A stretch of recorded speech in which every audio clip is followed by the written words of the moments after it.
Hi, welcome back guys. This is your friend, the fanfiction guy. Back with another fanfiction. This is the first part of What If Deku Opened a Secret Animal Cafe? Now before starting, please give this video a like and subscribe to the channel if you want more videos like this. Now let's get into the fanfic. Izuku sniffled as he sat up from where Kaken left him laying on the ground after he finished fighting him. Why does he have to be so mean? Izuku mumbled as he struggled to get up on wobbly legs. He walked slowly to his favorite yellow backpack that was cast aside during the whole incident. He stood up for someone else and got beat down by Kaken and his other two friends. When did Kaken become so mean? He thought even though he already knew the answer. He was quirkless. There was nothing he could do. He was part of 20% of the world that didn't have quirks. The teachers didn't listen to him, and no one believes he could be a hero.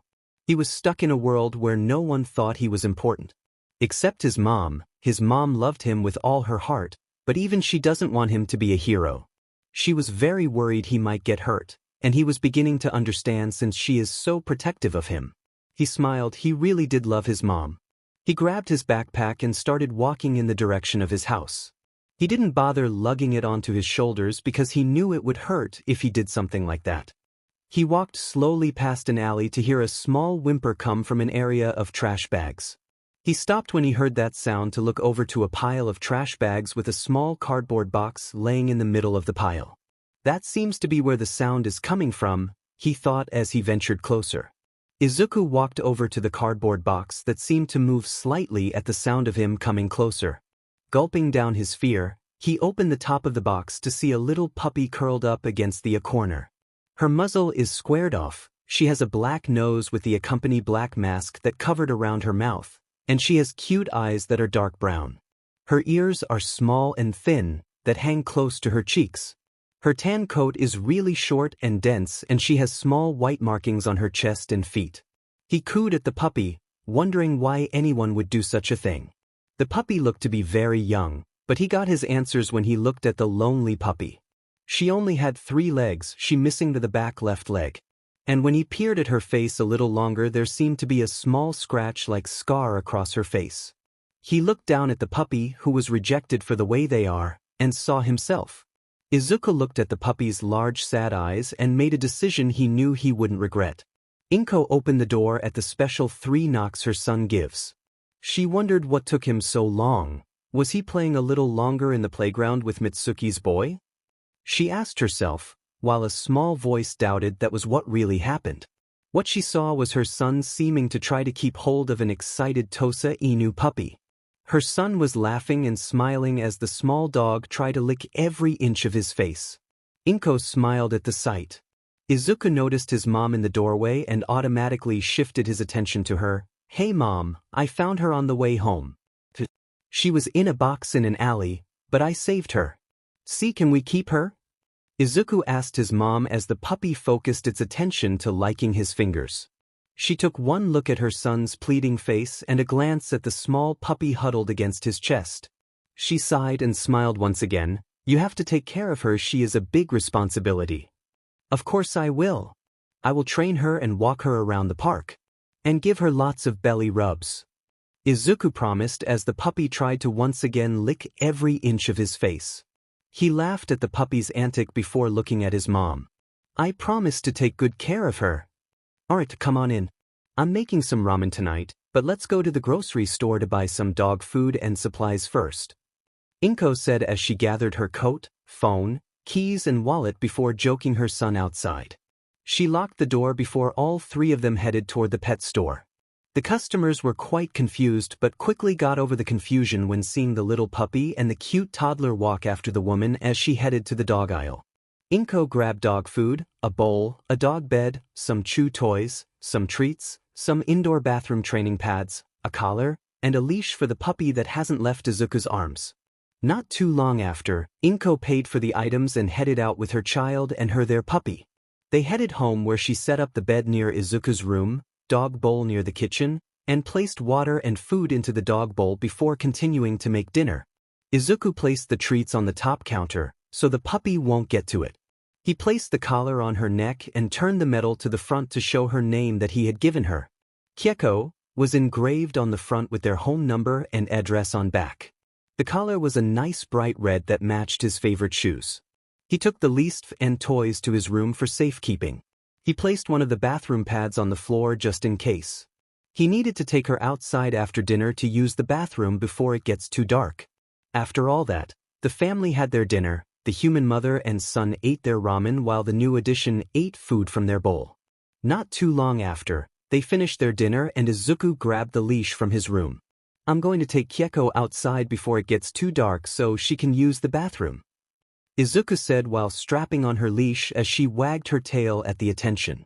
Inko responded with a smile as she supervised her son since it was getting a little dark. After Keko did her business, they all went back inside where Inko made sure the door was locked while Izuku bathed.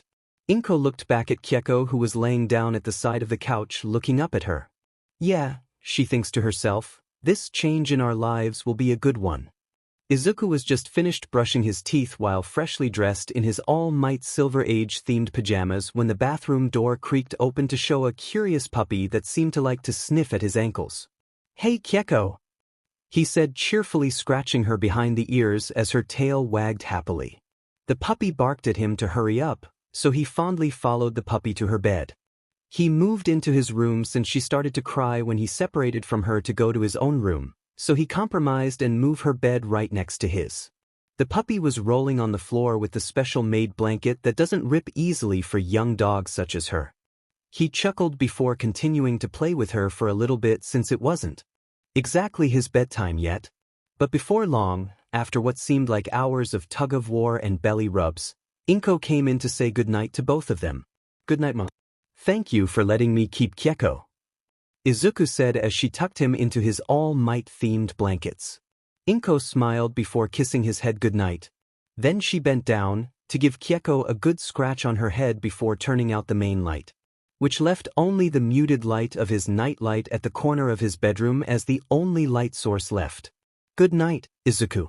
Sleep well. Keko yipped a farewell as she paced around in a circle in her new bed before lying down. Inko closed the door behind her, leaving the two alone. Izuku responded with a yawn. Good night, Keko. I love you. He laughed tiredly as she gave a happy yip in response to him. Izuku thought back to what he felt like when he took her from that alleyway. He felt like a hero for once, a hero to Keko. He wondered if he could feel like that again. He wondered, maybe I can become a hero for animals? It has been almost a year since he has had Keko as his pet. And like he promised his mom, he took good care of her. He started to train her to use the bathroom inside first in case his mom or himself were too late to take her outside, which led to some ups and downs before she finally learned to use them, which honestly took weeks. He took her daily on walks after he came home from school right before dinner. She was growing up to be a tall, affectionate girl who loved to tackle Izuku to the ground when he came home. He didn't realize how awesome she truly was until today. Izuku was walking in the park with Keko on her leash when he heard some explosions nearby. But not just any explosions. Oh no, that specific quirk belonged to Kaken, Izuku said as he saw the blonde boy with scowling red eyes fast approaching. You worthless good-for-nothing. What the hell are you doing? Kaken yelled out as he came closer and closer. But with every step he took, Keko took one step closer in front of Izuku. Keko, Izuku asked his dog as she stood in front of him before crouching in an intimidating pouncing position. Keko started growling as the angry porcupine head came near. Keko suddenly started barking when Kaken got too close. What the hell? What is with your stupid dog W? Kaken yelled out as Keko barreled into his legs, causing him to stumble. She continuing her barking and growling with drool spilling from her mouth. Keko started to snap her teeth at Bakugo, which made him click his tongue and walk away with a unnoticeable urgency to get away from Deku and his dog. Whatever. That dog of yours is stupid as you, Deku, Kaken said angrily as he walked away. Izuku looked at Keko, who stared after Kaken before grunting to look back at Izuku. You are the most amazing dog to have ever existed, Izuku said as he petted Keko lovingly as Keko happily received the affection. Who am I kidding, you all want to be heroes, right? The teacher asked only to receive a large shouting of agreement from the class, each one showing off their quirk except for two. Two students with two completely different reasons. After Bakugou stopped bragging about he will be the very best like no one ever was or ever will be, the teacher brought up Izuku's application. Mr. Midoriya, why didn't you write out anything on our high school choosing forms? The class turned his attention to the green-haired boy at the back, to the utter anger of Bakugou Katsuki. Well, I'm planning on starting my own business, becoming an entrepreneur of sorts. I want to open an animal cafe actually. Izuku started simply only to be rebuked by Bakugou saying, lame, loudly, which caused some giggles through the class. Soon the school was over. Izuku was just finishing up a checklist of what he needed to do to start the cafe when Katsuki and his two hype men followed behind him to where Izuku sat. What do you have here, Deku? Katsuki said, smiling mockingly at him before snatching the small open notebook away from the desk. Plans for opening? Give me a break. Do you think anyone would want to come to your cafe when they found out you're quirkless? Izuku crossed his arms at his ex-friend's behavior. Of course. Anyone will get over someone being quirkless os they can experience a good time at a cafe surrounded by animals. What part of that seems so mind-boggling to you? Izuku sassed before holding out his hand. Now are you going to give it back anytime soon? Katsuki snarled at Izuku's nonchalant attitude before chucking the notebook outside, ignoring Izuku's weak protest of, wait. Now I have to walk. Katsuki looked back at him with anger. Are you looking down at me, your quirkless Deku? No, actually, I'm looking up at you because of our height difference. But seriously, what's with you and throwing my stuff out the window? Does it really bother you that I am making a life for myself away from your own personal bubble? Izuku asked with his hands in his hip before grabbing his book bag and walking away. To Katsuki's protest of, get back here, Deku. Don't walk away from me, you worthless coward. Just to be safe, he hid in the janitor's closet as soon as he walked out the classroom door to avoid the Bakugou rampage run. It happens each time he leaves a conflict before it gets physical. Little to no surprise, he heard the slamming of a door, an anguished cry of, Deku, and loud running toward the stairs. When the sounds of 3 pairs of feet became quiet, he stepped out from the closet to go downstairs the different way to avoid even more conflict if Bakugou was waiting at the bottom of the stairs. Izuku headed toward where Bakugou threw his notebook out the window to get it from the ground wherever it might be. He searched the ground before finding it a few feet away from the fountain. Thank God, it didn't go into the water. That would have taken a long time to rewrite. Izuku thought as he continued on his way home a slightly different way to make sure Katsuki wasn't anywhere near his path. If he knew the schedule correctly, he and his friends will go to the arcade, which means he has to go through the park to get to the street of his house. Thinking the plan over twice, he nodded in confirmation to himself before walking on toward the park. The plan was successful. Not once has he seen a particular blonde-haired person in the park. Maybe he should take this path more often to avoid a Kaken even more. Izuku smiled to himself. Yeah, that is a good plan, he thought. He walked on a little peaceful stroll, enjoying the cherry blossom trees even though they weren't in bloom quite yet. He was looking at the pond with all the ducks swimming across the water, the birds in their nest in that tall tree in front of the fountain, the closed cardboard box that seems to be shoved behind a massive thrown bush, the flowers. Izuku paused in his steps with a déjà vu kind of feeling of when he adopted Keko a few years ago. He looked at the box, which was moving slightly. He could probably guess that it was another animal in trouble.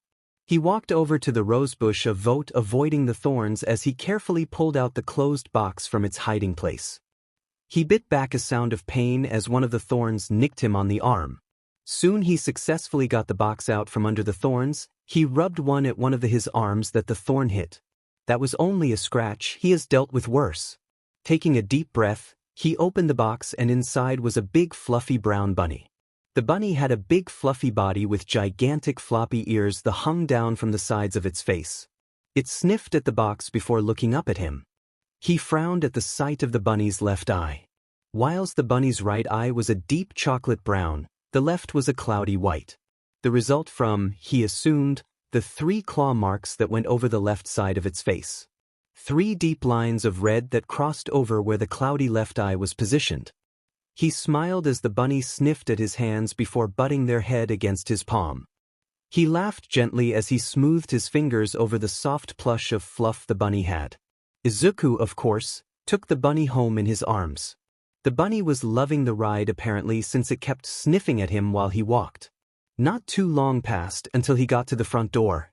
Inko was temporarily startled at seeing her son with a huge bunny in his arms, but honestly she wasn't surprised. She just sighed as she looked at her son's overjoyed face while holding the bunny close carefully to his chest. She rolled her eyes playfully at her son. "I'll get the food and supplies. You stay here and make sure the bunny isn't hurt." Izuku went inside the house as his mother went outside to fetch the needed things from the pet store. Keko was happy to see him as she trotted on her strong 3 legs to him when she smelled him walk in. But she stopped short when she was another animal in his arms. She backed off as he laid the bunny down on his bed after lying down a towel. Izuku was worried about how Keko would react, but all she did with the newcomer was stare. Keko then raised to lay her head down near the edge of the bed to reach her nose to the bunny. Keko sniffed the newcomer, before softly licking their front paw. The bunny seemed to be curious of Keko because they returned the sniff to their face. Izuku breathed out a sigh as he was worried they wouldn't get along. Not too long after, his mom returned with some food, toys, a ribbon collar, a cage, and other things. He set up the cage in his room on the floor near his desk. With that, the Midoriya family had a new addition added to the household. Izuku made sure to feed both Keko and Kimi before having his own dinner. He took Keko for a jog before it got too late in the night. And he made sure that Kimi got in her daily playtime by playing with her on the ground. Their playing consisted mostly of Kimi chasing after a toy in Izuku's hand as he giggled from her nose, tickling his skin. It was already time to go to bed because he had lost track of time playing with Keko and Kimi. All nights seemed to be like this though since he got Keko. But now since he added Kimi to the equation, he predicted he will be a night owl by his third pet. Since having fun with them was the best parts of his days, since they bring a smile to his face as soon as he walks through the door to his house. He smiled as he looked at Kimi resting peacefully in her cage before looking down at the lightly snoring Keko. With a sudden idea, he added some more notes to his cafe plan. Zuku's Cafe. Pet-friendly snacks that are edible to humans as well. Different paw prints all over the walls. Color theme?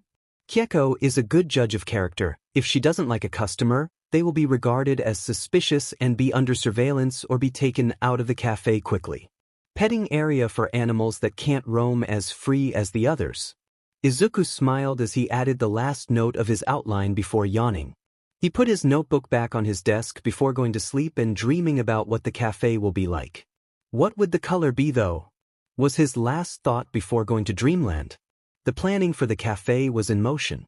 With only a few months to go before his middle school graduation, Izuku decided to contact his overseas father. He didn't really talk to his dad much, only over frequent letters and the weekly phone call on Sundays. He does send gifts from America during holidays and birthdays since he gets stuck with most of the work from his coworkers. His father took it into his own hands to help with his dream cafe. Hisashi knew he couldn't do much for his son since he was working long hours to provide them with enough money to stabilize themselves. But he knew he could help them in different ways. Hisashi called up his friend from middle school. While it was ringing, he looked at the photo on his desk. The photo of his wife smiling as he made a silly face at the small smiling Izuku. He smiled at the picture before straightening up as a voice answered the call. "Hello, Yukiko? I know I am the last person you expect to hear from, but it's about my son. And I need your help." Izuku was putting on the last touches to his cafe in his notebook while he sat in the peaceful silence of the park. He drew out what details he wanted to place, since he didn't know the layout yet since his mom and him were still looking at some buildings for sale. He was thinking of different colored chairs at round tables instead of booths for the more eating area for busy customers that just wanted to have a quicker experience. But the more interactive part will be open space with seating along the walls close to the floor, similar to beanbag chairs. He would put some playing areas for certain animals around places. He was planning on putting each animal's name, likes, dislikes, favorite foods, and what you can and can't do with them on a separate menu. On the walls, he wanted to add some paw prints and outlines of certain animals on the wall. He was still wondering about the color. Should he do more of a light pastel for a more welcoming feel or a warm muted sunset colors that are more relaxing? Maybe a mix of what he saw online? Like a brown, dark brown, tan, mint green, and pink. Like neutral with pops of color? He didn't know which direction to go into. He looked up at the setting sun before his eyes widened at how late it was. Izuku shut his book and got up from the bench before heading on his way home. While heading on his way home, he heard a noise from the alley. Here we go again, Izuku thought as he looked down the alleyway toward where the sound was coming from. He heard mules of what seemed to be kittens from a sideways cardboard box. He approached to find out that it is exactly what he thought. Young Japanese bobtail kittens were crawling over each other mewling for their mother who wasn't there. "Where's the mother?" Izuku said while looking at the kittens. He heard a louder mewling sound coming from one of the dumpsters a good 10 feet away from the kittens. He looked at the kittens before heading toward the louder cat sounds. He walked carefully to where the sounds were coming from only to find that the mother cat was stuck between the dumpster and the wall. The mother cat was mewling and scratching trying to get unstuck. Izuku hurriedly tried to pull the dumpster from the wall only to not move it that much. "I need help," Izuku thought as he carefully made his way back to the entrance if the alleyway he went in. He looked left and right before finding what looked like a shy boy and a tall woman walking down the street. The boy looked to have a uniquely shaped head while the woman wore what looked like a veterinarian would wear. The boy smiled in relief when he saw one of the animal shelter's names that were near there placed on her white shirt. He glanced back at the kittens before heading toward the duo. Hello. I need some help. There are some kittens that need their mother. But their mother is behind a dumpster and can't get to them, so I need some help to get her unstuck for the dumpster dash. Whoa. Slow down, kid. What do you mean? The woman asked as the shy boy only caught the words cat and kittens. Just follow me, Izuku said before leading them to the alleyway. The woman narrowed her eyes upon the situation. Kota, you help him get the mother free. I will stay here with the kittens to make sure they are all right. The woman got down in her knees to look over the newborns while Kota followed Izuku to the mother. On the count of 1.2.3, Izuku counted down before he and Kota pulled the dumpster away from the wall, allowing the mother cat to be set free. The mother cat slowly moved out of the way as they pushed the dumpster back against the wall. Thanks for your help, Izuku thanked as he watched the mother cat purr and move against their legs. No problem, Kota said shyly as he watched the mother. She says thank you. The mother cat. She says thank you for saving her and her kittens. Kota responded with a soft smile. Izuku smiled and rubbed the mother's ears before allowing her to return to her kittens.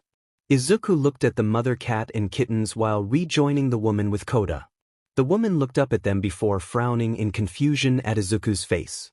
Hey, what's your name, kid? Midoriya Izuku. Oh my god. You are Hisashi's kid. Wow, you look like him with that curly hair and freckles, but the green color and smile is all your mother, the woman stated before introducing herself. I am Hinata Yukiko. I am in charge of one of the animal shelters that rescues and provides rehabilitation for animals that have been abused, abandoned, and neglected. I am also a friend of your father. He actually called me today about joining forces with his son to help him with a pet cafe. Izuku stared blankly at the woman before him. She had straight brown hair in a sleek bob, dark eyes hidden with glasses, and a kind smile on her face. Kota looked on at the scene with confusion. Izuku laughed awkwardly before turning his attention to the kittens and mother cat. Are they going to be okay? Yeah, we might have to keep them overnight just in case, but they will be all right before you know it. Thank you very much, Hinata, San and Kota.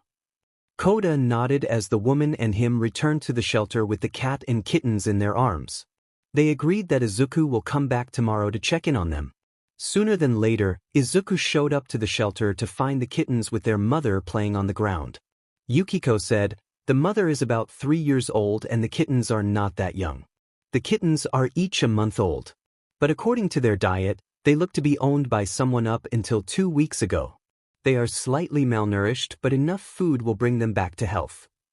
Izuku played on the ground with the kittens for a while.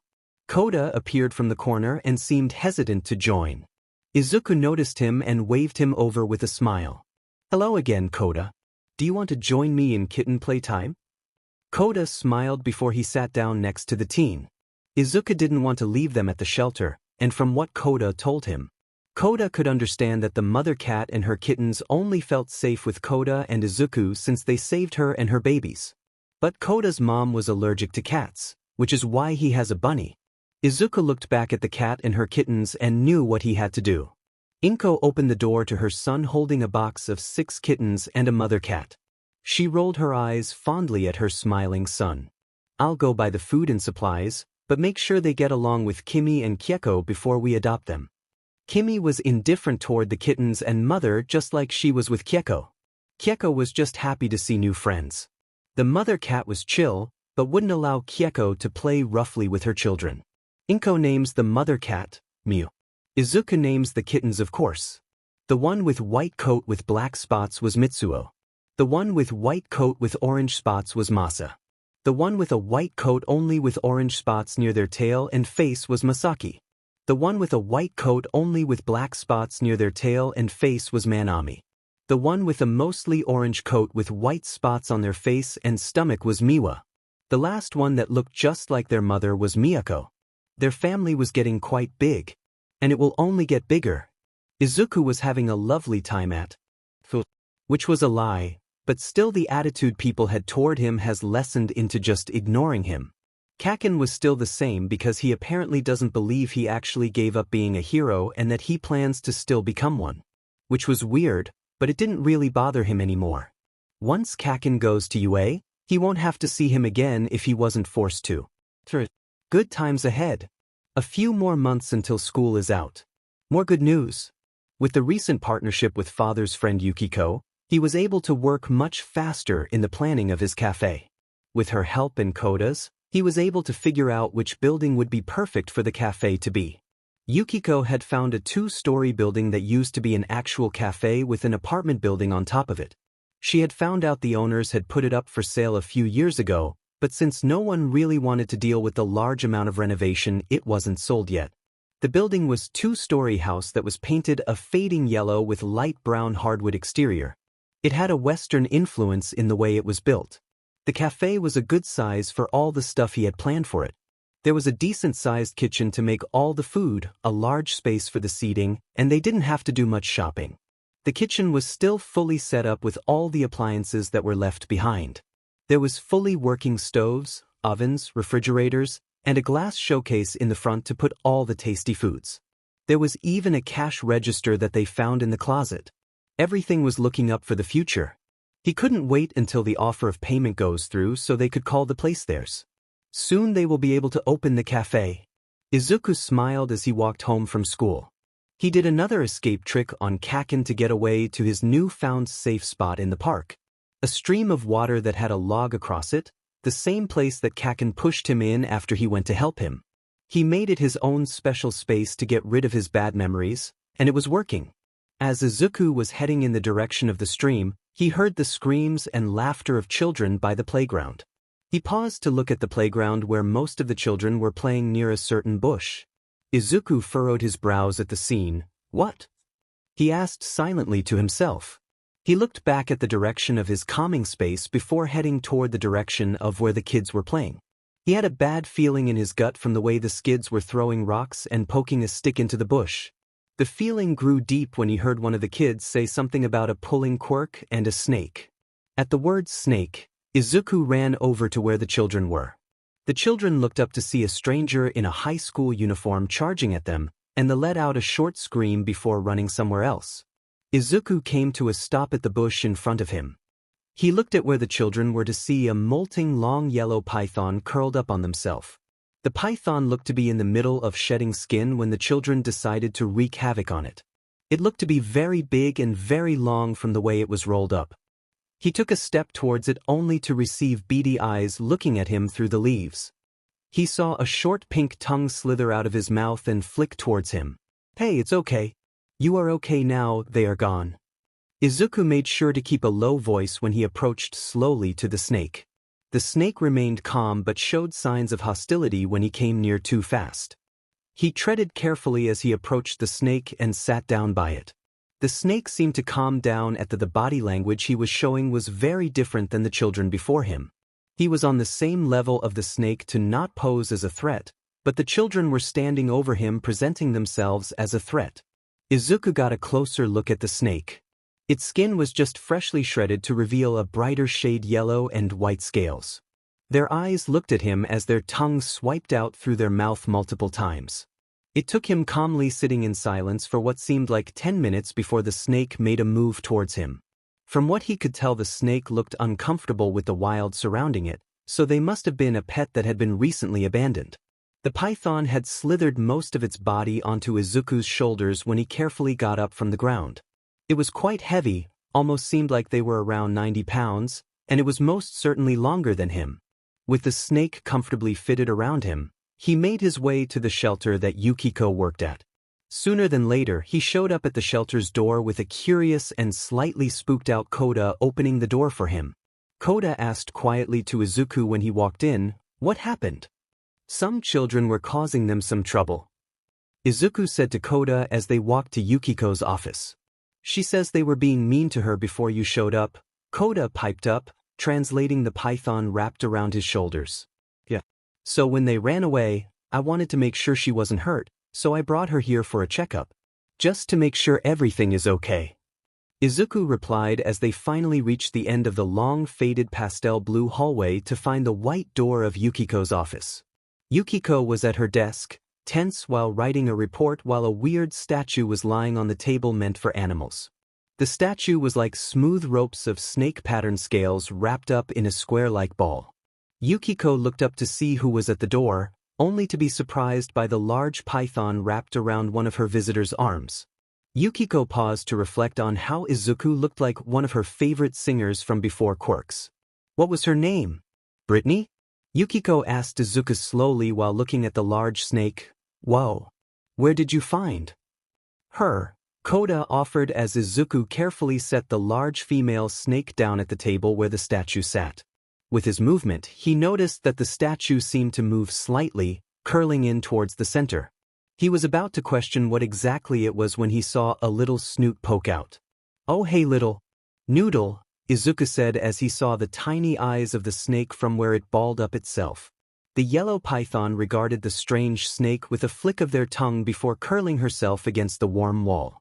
Yukiko then heard from Izuku the story of how he had found the large python in the park. Yukiko sighed when looking at the relaxing snake.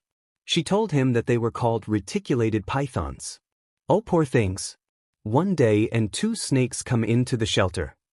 From that, Izuku learned the story of the statue snake, which he learned was called a ball python. Kota found him earlier today in a recyclable grocery bag in one of the alleys near the shelter.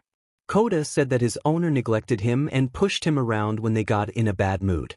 The owner apparently got bored and dumped them at the side of an alley. It seems to us that because of the stress that he had been under, he has been starving himself for a few weeks. We have been trying to entice him in to eat, but he keeps refusing the food we give him. Izuku listened in silence as he stared at the lonely-looking snake. Yukiko decided to leave the ball python with him while Kota and her check on the reticulated python. They came back in 30 minutes later to report what happened to the yellow python. The yellow python was average with a length of 10 feet and the age of 2 years. It was born in captivity to be used as a pet. They found scarring around the edge of its lower body and removed fangs that proved that its past owner looked to have the young female as more of a selling object than an actually pet. Kota translated that she escaped through the window of her owner's apartment to escape her incoming doom. He said that she's as wild for about a week before she got lost in the park and ended up being found by those cruel children. Despite her having a bad experience with her last owner, she was very gentle toward the three since she felt safe around them. Izuku named the reticulated python Haru and named the ball python Takeo. Hataru and Takeo got along with each other well. Hataru even managed to convince Takeo to let Izuku feed him.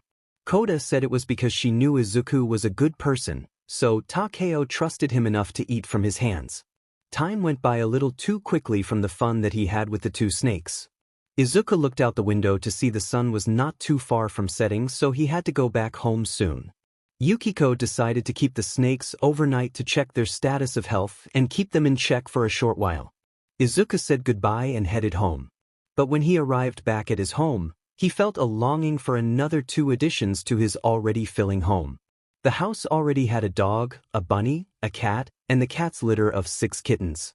But he still felt like it could grow a bit bigger. He went to sleep that night in his room surrounded by his pets.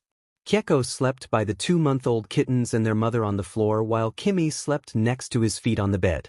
Izuku stared up at the ceiling before going to sleep with a dream filled with many more pets, including the 2 slithery ones he met today. It was only a few days after he met the Takeo and Hataru, but he still felt empty without them going back home with him. Kota noticed it first before he told Yukiko about it secretly when Izuku was playing with the 2. Yukiko was just grateful that Izuku wasn't adopting the whole shelter, so she let him take the 2 home since they were feeling a lot better than before. Which brings him to his mother staring in silent shock from seeing her son with 2 snakes wrapped around him. His mother was about to open her mouth before he said, "Don't worry, I have the supplies and food in my bag. I stopped by on my way home." Inko nodded, letting her son in. She could have sworn she saw the 2 snakes wink at her, but she was sure she was just imagining things. Snakes can't wink. She thought to herself, my house will become a petting zoo soon enough before the cafe even opens. Miyu rubbed against her legs, purring. She looked down and smiled, and I wouldn't have it any other way. Izuku went on a quick shopping trip to buy cages for Takeo and Hatu.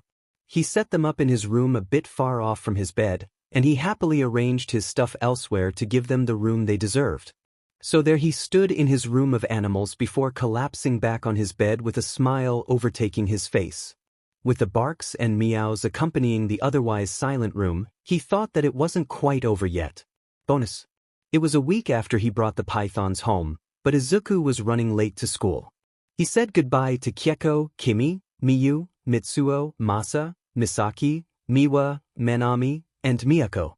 He didn't see Hataru in her cage, but he surmised that she was hiding beneath her leaves like she often did, so nonetheless he said goodbye to the cage. He picked up his backpack and noticed it felt a little heavier, but he shrugged it off as nothing since his backpack is always heavy with schoolwork. He grabbed a piece of toast, his lunch, and said goodbye to his mom before running out the door. He ran to school with a piece of toast in his mouth and barely made the bell to his homeroom. During class after lunch, he was writing notes as usual with his notebook open when he heard a screech from his right.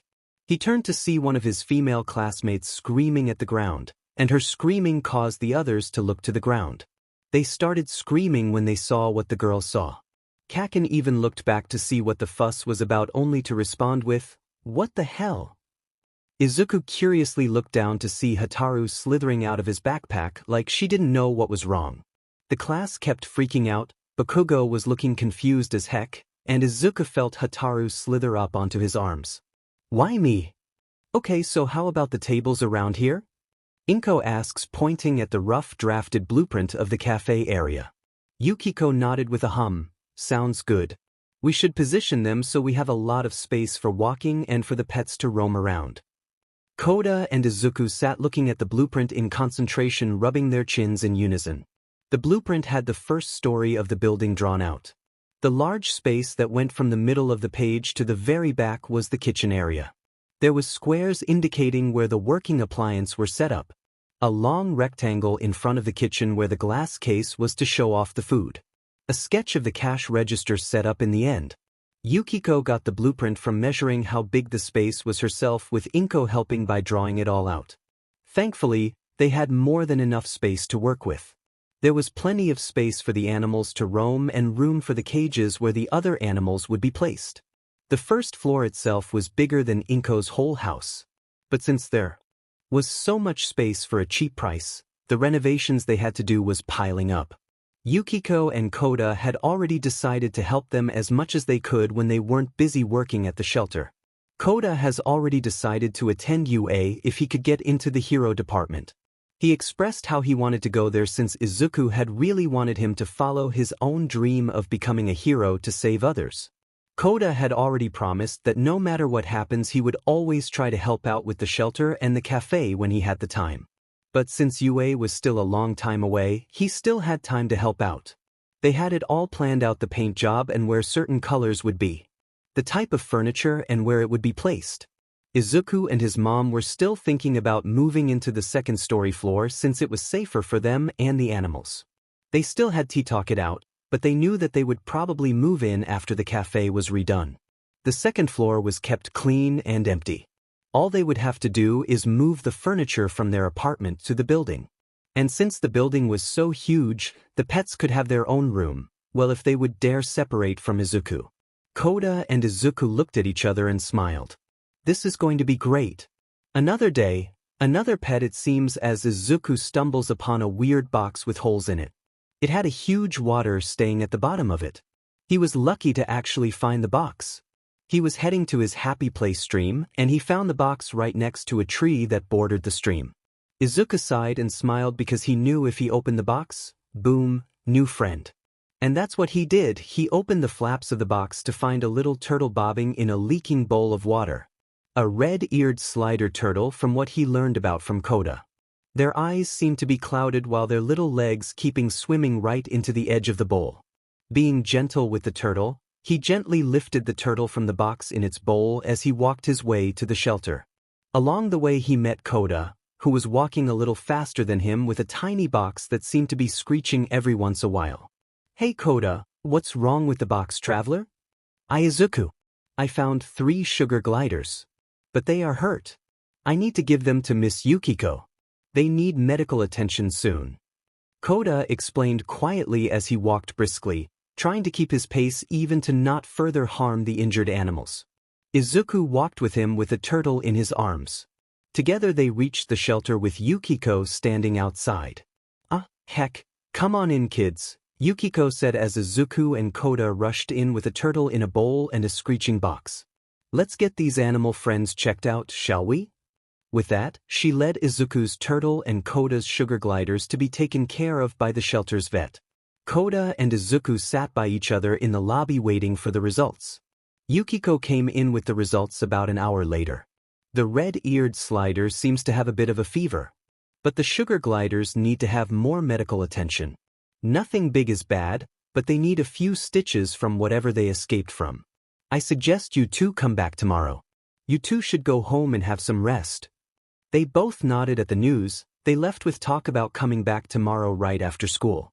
Izuku immediately headed to the shelter after the school bell had rung. He had a bad day today because Bakugo had made sure to spread a rumor that he only had pets because he didn't have friends. Which was true, but now everyone is pointing out any bug or animal they see and going, look, Izuku's only friend. It was silly to be upset over it, but it still hurt a bit. Kota was his friend. He had other friends besides animals. Speaking of Kota, Izuku spotted him with yet another box. Hey, are you turning into me? Spotting a box and automatically adopting what is inside. Kota chuckled and joked, no, but maybe? Izuku giggled despite himself as they both walked with their middle school uniforms on. So, who did you find? A hamster. The boss at one of those really overpopulated pet shops wanted to throw her out, but I took her before he could do anything. Kota explained quietly with a sad face. The hamster looked up at him with big brown eyes that stared into his soul. She was deaf and no one was adopting her. So I saved her from a future no one should have. Heck yeah. Be the animal's hero, Kota. Izuku praised his friend with a smile. Kota smiled at his words before looking down at the hamster that was as big as his hand. Thanks for saying that, Izuku. I hope I can keep her along with my bunny. Just one of us. One of us. Izuku started to chant and after a moment, winning the giggles from his soft friend. Stop that. Kota said gently while laughing at Izuku's chant. The hamster sniffed at his hands while they walked inside to check on the other animals. Yukiko greeted them. Hey guys. Everything seems to be okay. The sugar gliders might have to stay a little while longer because of the issues they have with handling and the trauma that looks like they have been through. They all had to get stitches, the wounds were small, but they have a great impact on them. The turtle is stabilized, and before you ask, Izuku, ready to take home. I know what you are going to do. His name is Turters. And there it is, I knew it, Yukiko said, shaking her head fondly and sighing. She peeked up when saw the small animal in Kota's hands. Does she need a checkup too? Please.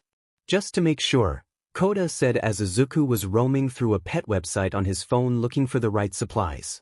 Ooh, 40-gallon tank, I can fit that in my room if I just clean up that space by my closet. I should probably reorganize to fit more friends.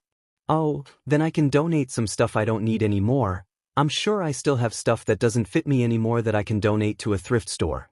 I wonder if my bedroom will have enough space for everyone to fit in the new house. Izuku mumbled as Yukiko took Kota's hamster away. Kota looked over and smiled at his friend, mumbling. Not too long afterward, Yukiko brought out Kota's hamster and Turters out to the two awaiting recipients. Everything checks out. Turters has already been fed, he is full. And he is slightly blind, he can see ahead of him, but his view is blurred. It looks like the little guy was born like that, and according to his size he is about a year old. Kota, your hamster might need a bit of snacks at your house. I didn't say dash, Kota started to explain, interrupting Yukiko. I can see you are becoming Izuku. Embrace it, sweetie. Yukiko said to Kota as he blushed and Izuku smirked. One of us. One of us. Izuku chanted softly with Turters in his hands. Turters looked around aimlessly as the hamster chirped happily in Kota's hands once again. I am becoming you. Kota realized. Yep, now let's go to the pet store and get these two the appropriate supplies and equipment they need. Yep. Kota agreed as they both walked out with their hands full. Which brought us to Inko opening the door to see her son with a turtle in a small tank with a little pond filled with water. A bag of supplies around his arm. The bigger tank will come soon, they have to order it. Inko sighed. Yep, this was her life now. And she couldn't be any happier. Kota introduced his bunny and his hamster to each other when he got home.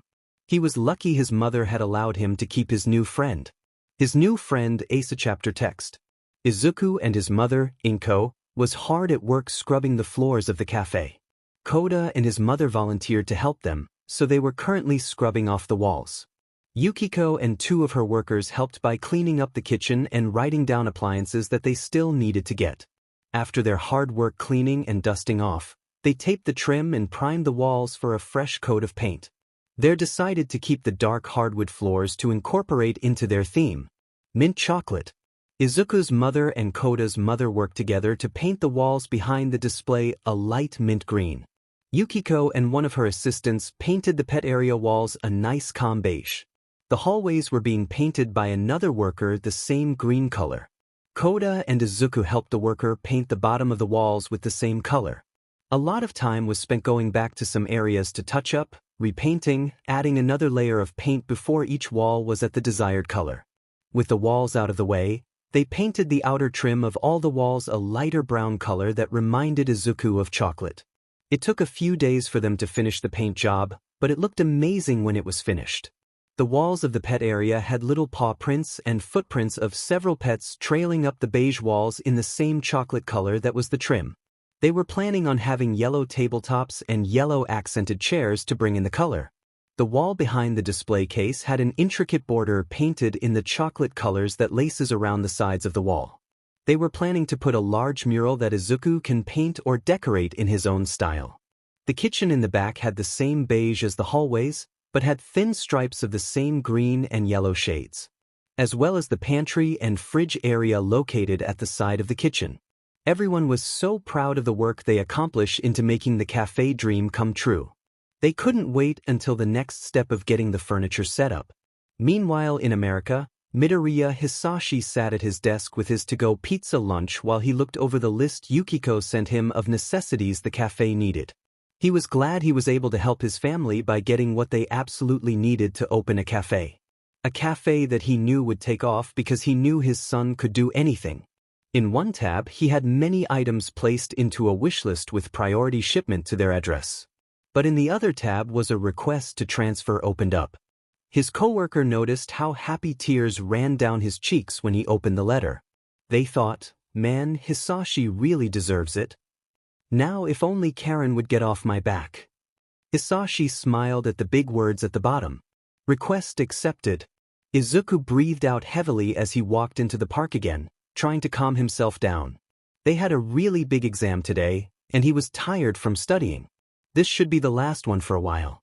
It was only a month or two away from officially being down with middle school. He just had to stick it out. He decided to take some time to himself and venture off into the trees. He didn't really know what was going to happen, but hey, he might find another pet with his luck. And just as he would have it, he saw a basket that looked to be from Halloween because of its smiling orange pumpkin face. He approached with caution because he didn't know what was in there. He gently tilted his head down to look to see a tarantula sitting on top of a shallow nest with 7 legs. 7 legs? Weren't they supposed to have 8? He carefully picked the bucket up to not startle the spider inside as he gently made his way to the shelter. He met with Kota, who gently smiled at seeing their friend. Hey, Izuku, Kota greeted softly at his friend who looked very concentrated on whatever was in the plastic pumpkin bucket.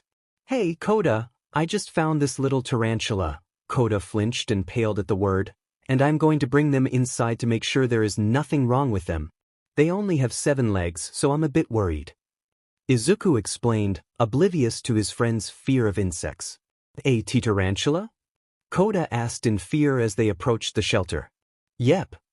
Izuku answered, heading inside with Kota frozen in place for a moment before following him into the building.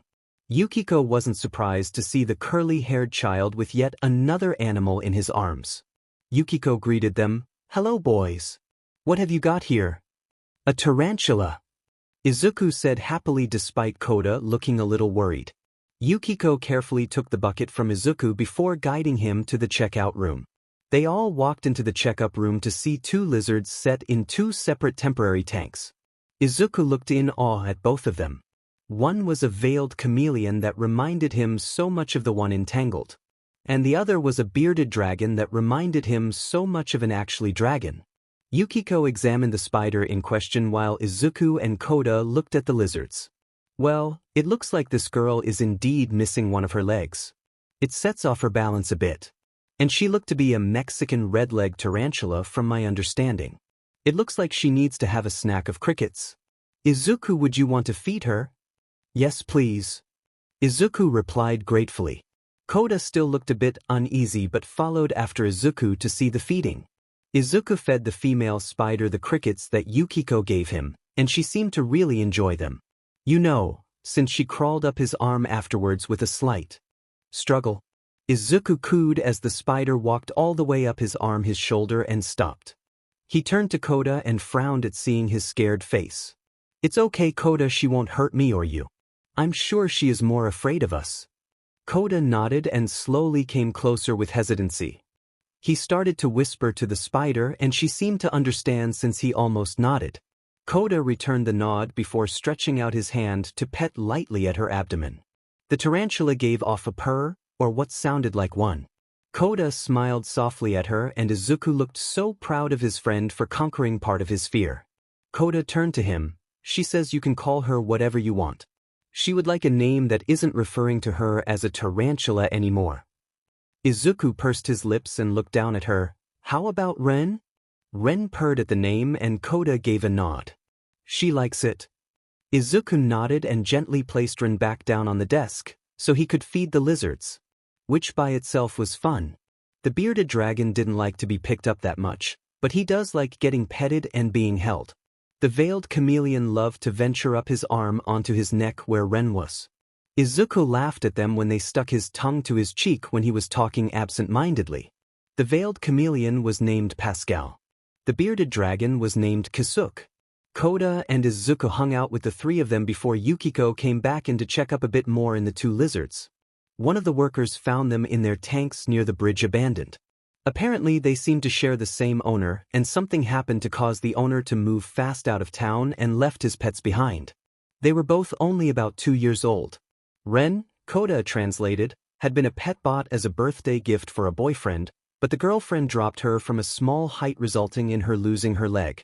The boyfriend and her started to argue about how the girlfriend didn't care or about how the boy didn't spend as much attention on her.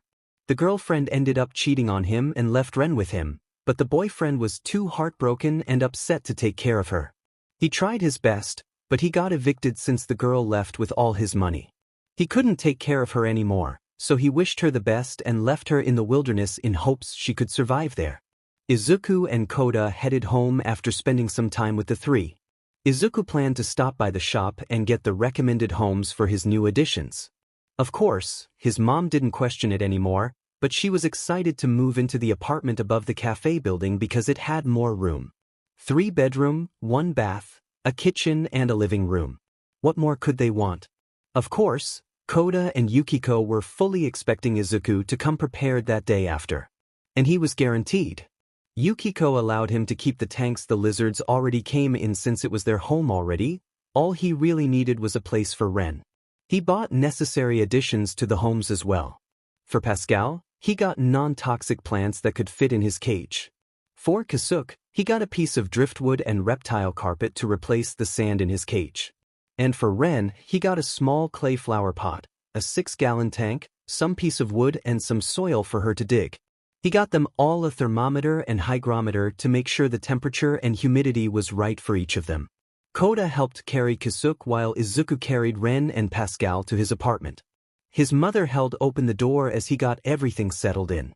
Keko was all the more happy to attack Kota with kisses as the kittens attacked Izuku's legs. Izuku and Kota giggled as they made their way to his room and placed the cages up. Inko offered Kota to stay for dinner and he agreed. They were all eating sushi that Inko had started to try making, and so far it was delicious. So, how many animals do you plan on having in the future, Izuku? Inko asked before Izuku choked a little on the rice. Kota laughed and patted his back. I don't really know. I want to be a hero for animals, but I know I can't save everyone. Izuku responded with a tinge of sadness. I can help you, Kota offered, and so can the shelter. There might be times that you can't take care of all of them, but we can help. Izuku smiled with tears in his eyes before strangling Kota into a tight hug. Thank you so much. Kota coughed at the tightness before wrapping his arms around his friend as well. No, thank you. For being my friend, he thought to himself. Inko smiled at the two friends hugging. My little boy is growing up so fast, she thought to herself. Kota went home, which left Izuku to his own devices in his room. He turned on the necessary lights to keep his new friends from getting irritated, so they can rest easily. And so Izuku rested a bit more easily. There might still be room in his family that has yet to be filled, but he knows that there will be here soon. Chapter text. All of the furniture and supplies has been delivered, so the next step was in motion. Yukiko was pretty busy with the shelter, but Kota and his mom were able to help them set up the furniture. They got medium brown booths for the window side of the pet area. A lighter brown shade of round tables and accompanying chairs that came with the same shade of yellow as a cushion. They also got an intricate setup on the wall for the pets that had their cages. Inko got in touch with a special company who specializes in custom furniture for pet cages that set them up to be held properly near the wall. The cages would be placed in certain areas to keep them accessible to only them and that the customers couldn't mess with them without getting help first. They wouldn't be able to interact with their lamps, their habitat, their food or their water. Each cage would be protected by a special contraption that opens with only their touch. Any strangers wouldn't be able to pry the cage from the wall. It is made with a quirk that only recognizes the owner of pets. Kota and Yukiko had special access since they helped them along the way and they can help the animals right away if they need help. The Kimi would have their special cage near the ground with a slightly ajar door to let her roam freely if she wished. Her cage would have a little shelf on top, like a border. The shelf was decorated with little ribbon bows that Kimi loved to wear around her neck. It had a little bunny ears drawn in gold at the bottom left corner. Ren was slightly above Kimi on a shelf that was decorated with little painted flowers. Painted flowers in all different colors on bright green vines. And little silver white webs were spotted amongst the leafy vines. She had her own little spider outline in gold at the bottom left corner. Pascal and Kasuke was above her in their own 2 cages with a little divider in between. Kasuke and Pascal had their own special leaps and temperature set within the cages and couldn't be tampered with. Kisuke's shelf had earth tone colors painted while Pascal's shelf had a more bright and light purple painted on. They both had their own little gold outline on the bottom left. Take's and Hataru's cages were placed above them. Takeo had a bright colorful circles dotted among his shelf while Hatu had herself drawn inside a backpack snuggling amongst the school books. They had their little gold outline with their tongues sticking out in the bottom left corner. Turtle's cage sat in the middle with his shelf depicting a land and water scene. His little self was outlined in gold as well at bottom left corner. Keko's home was away from the pet area in her little spot near the display. Her doghouse was decorated with the mint green color with a line of pink outlining the entrance. So she would be the first face people see, and she was more active to roam freely around the whole place. Because she was more of a protective guard dog that could spot the bad guys and stop them from entering inside. Besides that, she would love pets from anyone. Miyu had her own special spot atop a well-made cat tower that had her master bed near the top. Her kittens, who were now little bigger than they were a few months ago, had their small houses sprinkled on the sturdy branches of the cat tree. The cat tree in itself took up the opposite wall of where the booths sat. You can look at it through the window. It was a muted rainbow of colors that had planks to help the cats get to the top and bottom easily. The bottom of the tower held all the toys that they played with regularly. Their family picture was framed at the right side with their little paws drawn in a gold outline. The cafe was looking great. It was almost done. All they needed was the new kitchen appliances, utensils, and some decorations. They should all get there very soon. Izuku took a deep breath and looked around the cafe another time. Kota and his mom went home to cook some dinner early. They invited them to come down when they were ready. Inko watched as her son navigated through the round tables with the chairs all set. Izuku turned back around with a smile and laughed into a hug attack for his mom. Inko laughed, tightening her arms around him. Thanks, Ma. I couldn't have made this possible without your support and help. You are the best. Izuku whispered to her, tears welling up in his eyes. You are welcome, Izuku.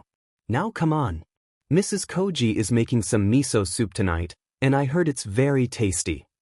Inko said, guiding her son through the front door of his business. He couldn't wait to open. Damn it. Where is that nerd? Katsuki said to himself out loud from the empty hallway of school.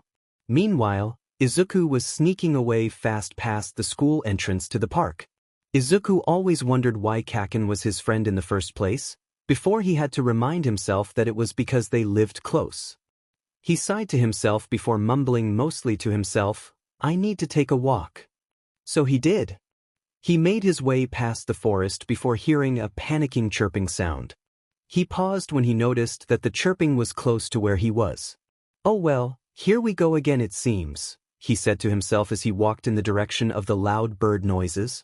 Their panicked song grew louder with each step until he found where exactly it was coming from.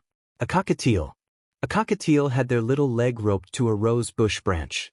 Their panicked song was accompanied by the rustling of the bush's leaves and the grass crunching underneath their fast footsteps. They couldn't fly away, and the rose bush's thorns kept pricking them when they tried to set themselves free. They tried to chip at the tether with their beak, but since it was a leather-type rope they couldn't make a single dent. Izuku cursed quietly before heading his way towards the panicked bird. It started to fall its wing and panicked more at the sight of a stranger approaching. Shoo, it's okay. I won't hurt you. The bird seemed to calm down at his reassurance. I want to help you get out of here. And then Yukiko can make sure you are okay, alright? Izuku asked softly, receiving less struggle from the bird. He nodded gently, smiling at them while the cockatiel tilted their head and chirped at the sight. He pulled some scissors from his school bag and began to cut away at the strong ethers that held on the pretty bird. As soon as they were free, they took to the sky and sailed above his head. He laughed happily at their release right before he felt them rest right in his shoulder and nudge at his hair. Hey, Pot, stop that, it tickles. Izuku commanded weakly to the bird, who continued to play with his curly hair. The cockatiel began to sing a song of bird chirps as he continued on his way to Yukiko's shelter. Izuku spotted Kota, who was carrying a blanket. Kota looked around before he saw him with the bird on his shoulder and began to walk over to him. Izuku quickened his pace to meet Kota halfway, so they could walk back to the entrance together. Hey Kota. How's life? I have a bird who is mistaking my hair for a nest. What about you? Izuku asked while he walked casually with his friend. Kota smiled and chuckled with his eyes on the cockatiel. I found a chinchilla in an alleyway. They looked like they got hurt. So I wrapped them up in my blanket and carried them here to check on him. I was waiting for you while he got checked on. Kota explained with a worried stutter to his words. I found this friend in the forest. I'm going to need for them to be checked out for any scrapes that the thorns might have caused and any foot injuries. Izuku explained while a beak tried to scavenge in his curly hair for food. Kota smiled at Izuku's mild tickling discomfort. They both walked inside. Izuku turned in the cockatiel to one of the workers who could take care of them. For a while, they both waited in the front waiting room while they anticipated for the news of both the animals they brought in. But while they were waiting, they heard a weird-sounding bird noise come from down the hall.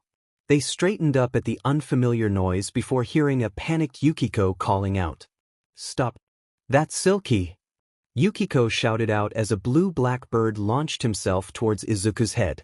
Izuku closed his eyes as he felt a hefty bird settle themselves on his head. Not again. Does my hair really look like a nest? He thought to himself as the soft feathered chicken relaxed on his head. Yukiko caught up and let out a short laugh at the sight. It looks like you caught her, Izuku. Kota laughed softly at Izuku's frozen state.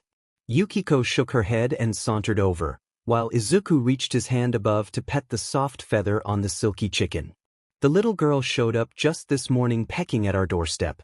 We don't exactly know where she came from and we haven't heard from any owner of the sort. The only clue we had that she was alone was a collar on her neck with a note that read, "She is your problem now."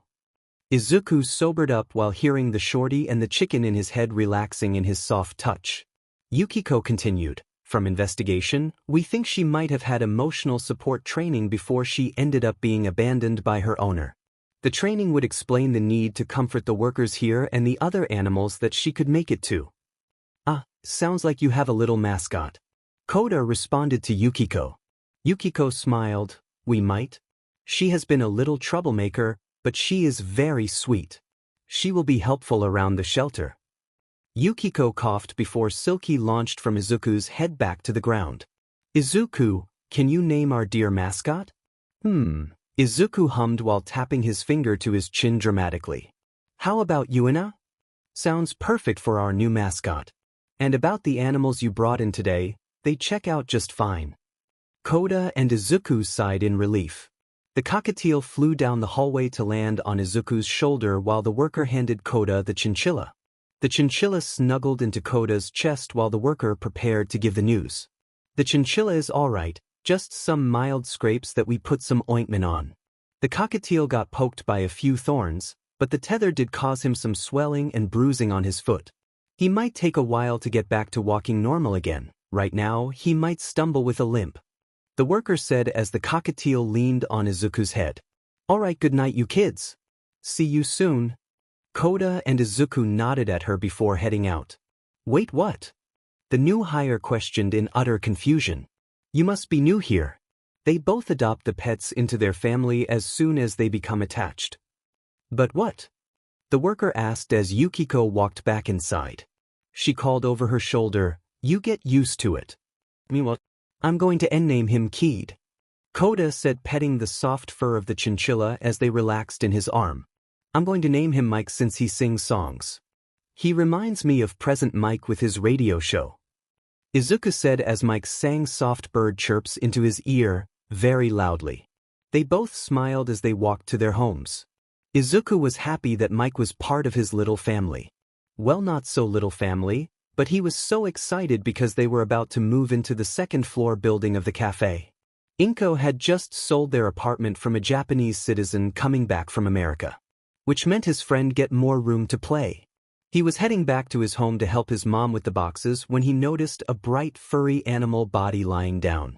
"Welp," Izuku said to himself as he approached the animal. It was Shiba Inu. She had large part of her fluffy ear missing and she looked to be very hungry. She made a begging noise as he came closer. He bent down to reach into his bag for his school bento. Izuku grabbed a few pieces that he didn't finish and gladly fed it to her. She started to brighten up with the food if her tail wagging was any indication. She liked his fingers and his face when she was done as thanks. Izuku pet her on her head, gently receiving a delighted bark in response. I think you look like a Suzu. What do you think? Suzu gave a bark in agreement. Long story short, Suzu was cleared by Yukiko to go home, which Inko opened the door to her son with another pet for the 17th time. She doesn't even know anymore, she lost track. Either way, she let him in with a laugh. Thankfully, Keko got along with the new addition well. The kittens enjoyed sleeping near Suzu while she was sleeping to snuggle into the fluff. And the family slowly began to fill. But before any of that happens, Izuku had to pack up for moving time. It was official. After a week of moving boxes in and out of both buildings, they were finally settled into their spot above the cafe. A nice, comfortable home for them to live in with most of the furniture they had from their old place. The pets had more room to flourish, and they couldn't be happier. Inko was excited about the kitchen that was bigger than the last one. She couldn't wait to try out new recipes here. And Izuku couldn't wait to open the cafe downstairs, so everything would be completed. And speaking of new things, when they moved in they noticed a little bird's nest on the windowsill. They thought nothing of it until a small crow was perched on it the next morning. And Izuku, with his big heart, starting to give it a small portion of food to eat. Safe to say, the crow wasn't planning on moving away from their window spot anytime soon. Izuku names him Sho. On other news, Izuku started an online website for the cafe with his mother's help and some advice from Yukiko. The webpage had the same colors that their cafe was painted in with the beautiful words, Zuku's Cafe, across the top. It featured on the main page when the estimated opening date would be and where it was located. It also had pictures of each animal that will be there for everyone to see. If someone were to click on their photo, it will give the viewer every piece of information they need. Their name, likes, dislikes, and what they are in terms of official name. Other features include the incoming menu of what they will serve, and some other delicious items that are themed after the pets. Furthermore, Izuku gave some tips and tricks on how to take care of each of the pets if anyone is considering to have one in their life. Izuku also gives mandatory instructions on what each pet that he has needs if anyone were to become interested in having one as a friend. They also purchased another doghouse for the new addition, Suzu. It was placed on the left side of Keko's place at the register. With some hired professional help, the cages were officially set up for the pets to be placed. The cat tower was officially assembled. The cafe was almost ready to be open. Izuku just had to graduate from middle school first. Hisashi sat at his office desk packing with a smile on his face. Hey, where are you going? We heard you are getting moved someplace. One of his co-workers asked. He turned to them. I am moving back where I belong. I got an apartment set up, the request granted, and my airline tickets. Would it be too late to buy some souvenirs for them? I mean, I'm not really leaving until a few more days go by. Should I purchase some things here while I'm? Hisashi, dude, where are you going? The co-workers asked, snapping him out of his mumble ranting. Hisashi looked at them and smiled softly. Japan? Izuku was on the way to his new home from his school. It was almost time to graduate. At the end of this week, he will be done with middle school and welcome his new cafe into business.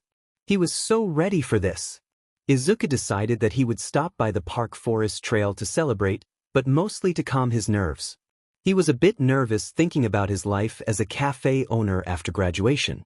Will it even work out, or will he waste his time? No time to think about something like that.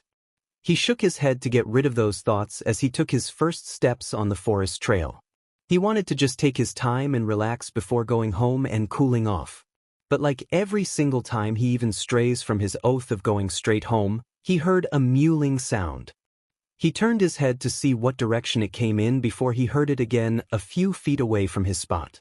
Izuku narrowed his gaze to see a fluffy white tail peeking out from behind a bush. He walked towards it to find a white fox with two tails lying down on its side. It mewled again when their ruby eyes peeled open to find him staring down at them. He bent down to find that the young kit was barely old enough to fend for themselves. He was guessing that their pack didn't like that the young fox kit had two tails. He squinted closer to find red markings along their body. Their ruby eyes were accentuated with their own red markings above their eyelid, making it look like they had fierce eyeliner. Izuku hushed their mewling as he crouched down beside them. Hey, it's okay. Everything is going to be alright. Are you hurt? The fox looked down at their side to show off a marking that wasn't like the red markings that they had all over their body. This marking was more of a scar that was colored pink and formed to look like a large scratch mark. Their white fur around it didn't grow back to cover it. I'm going to take you somewhere to get you fixed up. Don't worry, I won't hurt you and they will just make sure you feel better. Izuku reassured the crying fox. The fox's ears went up before they looked straight into Izuku's green eyes with their ruby ones. Izuku felt like the fox was digging into his soul to find out something about him. The fox blinked and let Izuku out of whatever trance he was under. The fox seemed to nod at him, which gave him enough permission to take them into his arms and carry them to Yukiko's. It didn't take long before he made it there with the fox in his arms. Yukiko immediately tried to take the young kid into their office, but Izuku had to carry her inside because the fox refused to be let out of Izuku's arms. Yukiko sighed in relief. Well, she looks to be okay. She is a little young, about a month old. She is just a little hungry, so you can feed her some berries for now, but her diet will mostly be meats when she gets the hang of it. She went into the mini fridge to grab some berries that she was saving for a snack. Izuku nodded before taking the bowl of berries. Here you go, Vixen. Vixen ears perked up at her name before she grinned. Izuku was stunned at her mischievous smile before she smacked on the blueberries in his palm. He sighed happily while she ate from his hand. It didn't take long for him to jog up to his cafe new house. Vixen peered at the outside before plopping her head down into his arms again, purring from his warmth. He chuckled as he climbed upstairs to get to his new home. He unlocked the door to welcome the new family member inside. Welcome, Vixen, to your new home, Izuku said as Vixen's ruby eyes widened at the welcoming sight. Keko laid with Suzu on the floor next to the couch where his mother was knitting. Miyu was laying down next to her on the sofa cushions while Kimi sat on the other arm of the couch. All the kittens fought with each other under the dining table. Pascal was crawling on the table with Kisuke napping under his lamp unbothered. Takeo was wrapped up in Hataru cuddling on the small bookshelf next to the television.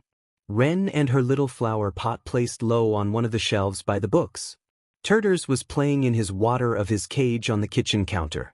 Vixen looked around in amazement before liking his hand. I'm guessing you like it. I do, Izuku. A smooth voice sigh. Great. Wait. Izuku said before his face turned confused. Did you? Oh, this will be fun, the voice said while the fix seemed to snicker at his expression. I really do despise that blonde porcupine. Just say the word, I have a Tanuki on standby to mess with him. Vixen commented from their spot inside Inko's purse, hidden away from the eyes of his classmates. Vixen snuck in last minute to get to see Izuku's graduating. Kota was pet-sitting for the rest of his friends back at the house.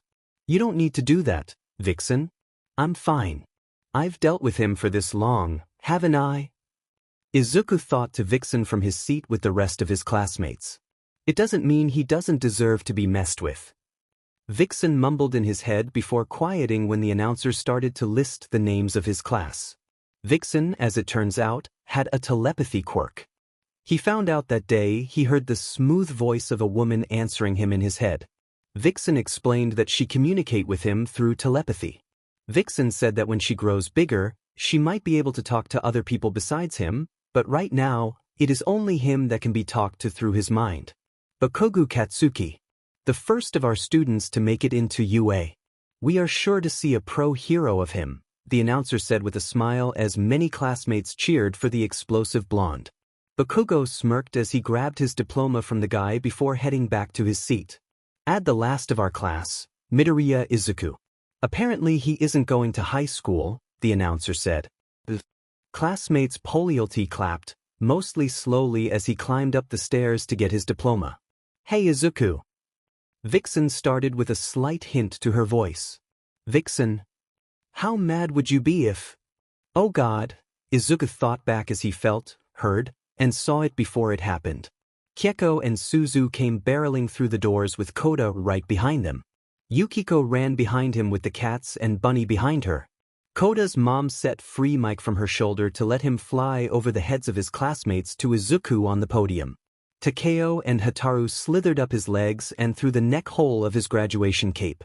Rin crawled out from under his cap and he spotted turters in the hands of Kota's mom. Vixen jumped out of his mother's purse and ran straight towards him. Safe to say, the ceremony turned into screaming as many people didn't know what was happening anymore.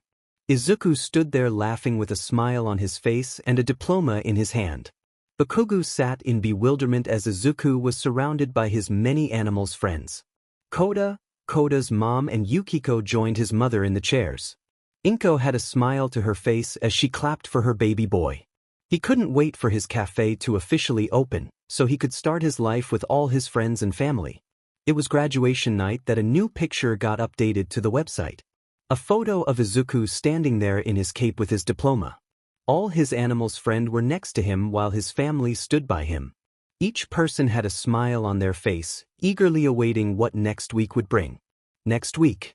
Zuku's Cafe official grand opening. Animal rules.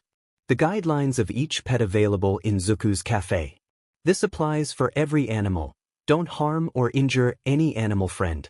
Don't do anything regarding the pets before asking the ones in charge first. It will result in varying punishment. You must pay attention to each rule listed. They are listed for a reason. Keko, Tosa Inu, female. Welcome to pet her. She will be walking around, so you are allowed at any time to pet her, unless she is eating, sleeping, or playing around with another. Suzu, Shiba Inu, female. Female. Welcome to pet her. She will be walking around, so you are allowed at any time to pet her, unless she is eating, sleeping, or playing around with another. Kimi, French Lop, female. She can be very shy, but she likes to be pet. But she does not like to be picked up. Turters, red-eared slider, male. Ask for assistance if you wish to pet him. He loves to swim around his miniature pool. You are welcome to watch. He loves an audience. Miyu, Japanese bobtail, female, mother of 6. Doesn't like to be picked up, but you are welcome to pet when she comes near you. Very protective of her kittens, so don't harm them in any way. Mitsuo, Japanese bobtail, male, likes to play with his brothers the most and will allow pets from anyone.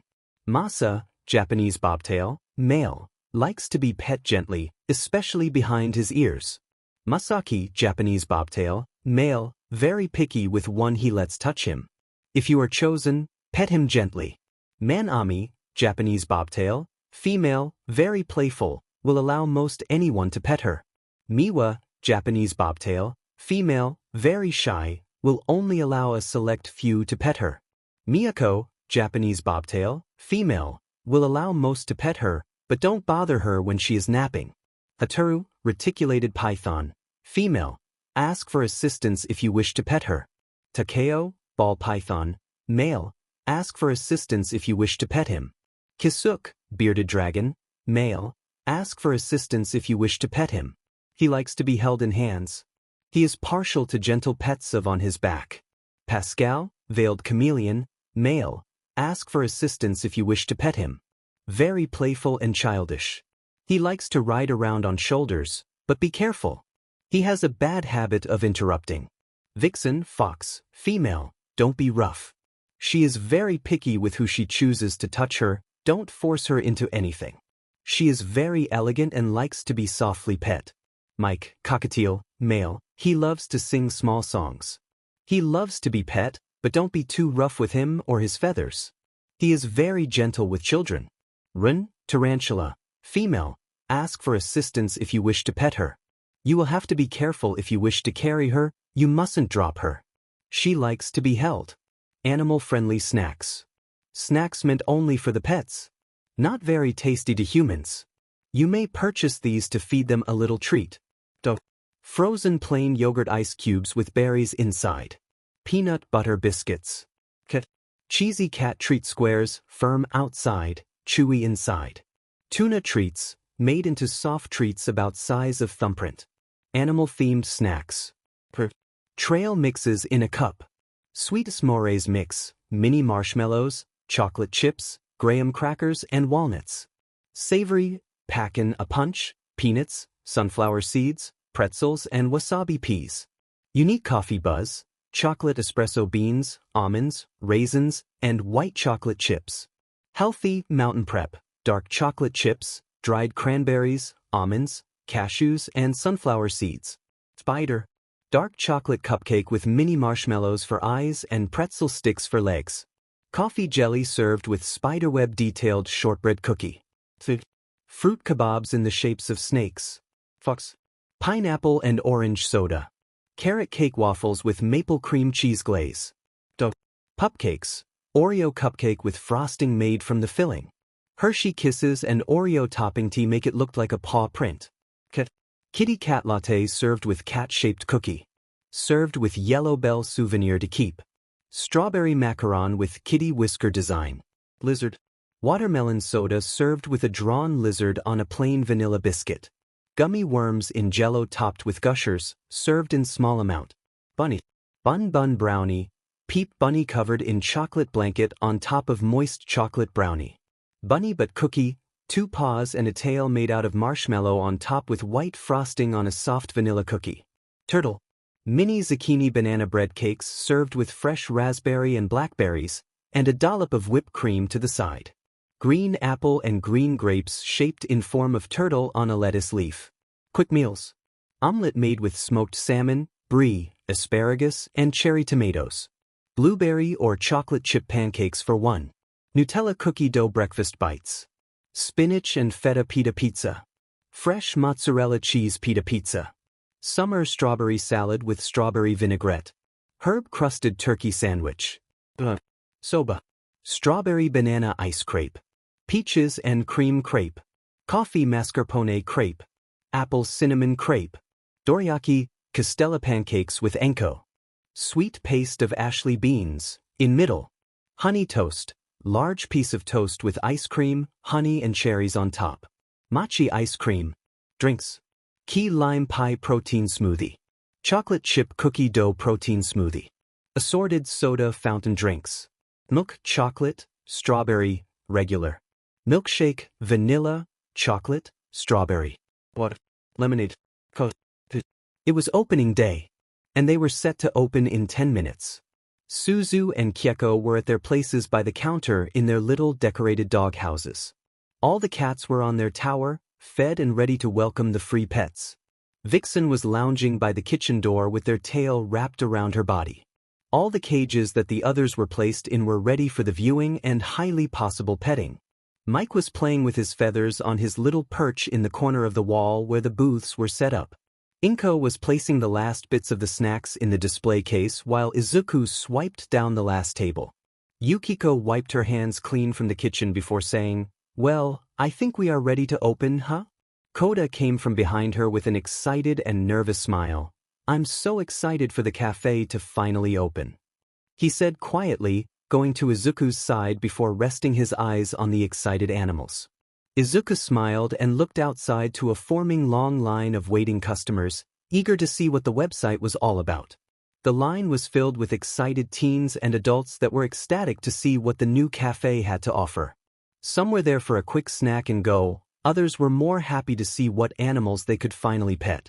Izuku took a deep breath when Inko placed her hand on her son's shoulder. "Are you ready?"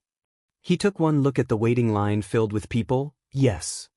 Everyone took their place as Izuku opened the door. "Welcome to Zuku's cafe. Please order at the display case with my mother behind the glass or order with me if you choose to sit at a table. The animals are waiting in the pet area, and feel free to ask for anything if you need any help. Thanks for waiting." Izuku greeted with a big smile, receiving a big welcoming clapping from the people. He wrenched the door wide for everyone to file in. Some small families chose their booth first to look at the provided mini menus. Some waiting at the smaller tables for the line to go down as they took part in letting the animals free walking around the area. A few people stood at the case for a delectable treat to take with them quick. Many were surprised by how many delicious things on the menu. Izuku was so happy with everyone having fun at the cafe. He took orders from 5 groups sitting at the booths when he caught the looks of enjoyment with some small children looking at the animals in wonder. He looked around to see a loner teen with wild purple hair gaining the attention of Miyu, Masaki and Miyako, he was smiling at the soft fur. At another table was a man dressed in black sweats with a strong black coffee with the rest of the kittens sitting around him. Izuku went to visit Kota and Yukiko in the kitchen in between orders. "Hey, how's everything going here?" Izuku asked. Yukiko looked up with a nervous gaze from her phone. "Oh hey. Nothing much, what's up with you?" Kota laughed softly. "Everything's fine back here. How's the front?" "It's going great. Everyone loves the cafe." Izuku replied with a giant smile. Yukiko received a message that made her return the smile even bigger. "Oh really? Awesome. You know what, go back out there and see for yourself again." Izuku rolled his eyes fondly. Okay. I'll be back." Izuku stepped out of the kitchen, gaining him a brush of fur on his leg by Vixen. "Hey Vixen." Izuku greeted while Vixen got up to follow him. Vixen knew what Yukiko was hiding and she knew it would make quite a heartwarming sight to see. Izuku returned to take orders when the shop's doorbell rang. Inko looked up to welcome the customer only for her jaw to drop in silent joy. Izuku turned around to see who it was. A man with black curly hair and freckles stood by the door. A small wish of smoke escaped from his mouth when he breathed out. "I hope I'm not too late." Hisashi greeted his wife and his son. Inko teared up and ran into a tight, warm hug with her husband. She laughed as he spun her around. He listened to her giggles before setting her down with a kiss on her forehead. "I'm back to stay this time. I hope this was a good surprise." Izuku stepped forward to see his dad. Hisashi looked up and his eyes softened at his son. "Look at you. Opening a cafe right after your graduation. I'm so proud." Izuku rushed forward for his own hug.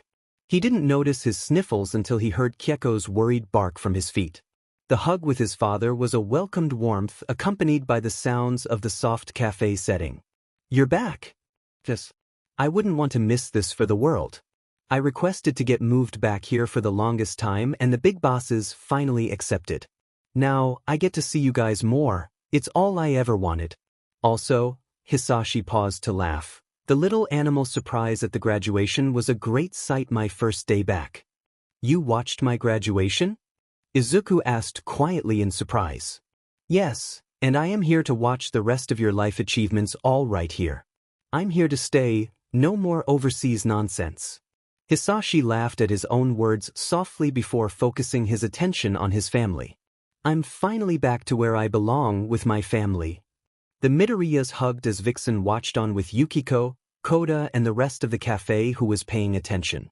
Izuku must be experiencing the best day of his life right now, Vixen thought to herself while watching her friend happy cry with a bright smile on his face. "Good, he deserves this." Eraserhead sipped his strong coffee while petting the head of a soft kitten on his lap. "This one name looks to be Masa from the directory provided at the table with all the names and pictures of the animals." He watched the tearful reunion before remembering what he had to do in just a few days. "Hopefully I find enough potential in the new class," he thought to himself. "Kota, I can't wait for you to go to UA. You can tell me about all your adventures and stuff. And you can make new friends and everything."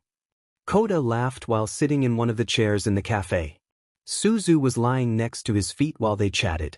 Zuku's cafe was a hit with many locals leaving the cafe to be very busy most of the day with cutsigners that just want a nice coffee before heading to work. To a lovely family that came in for a fulfilling lunch. Safe to say, Izuku was so happy that he could bring happiness to other people. His dad helps out the most when he can. Ever since he came back he has been determined to spend time with his family by working where he is needed.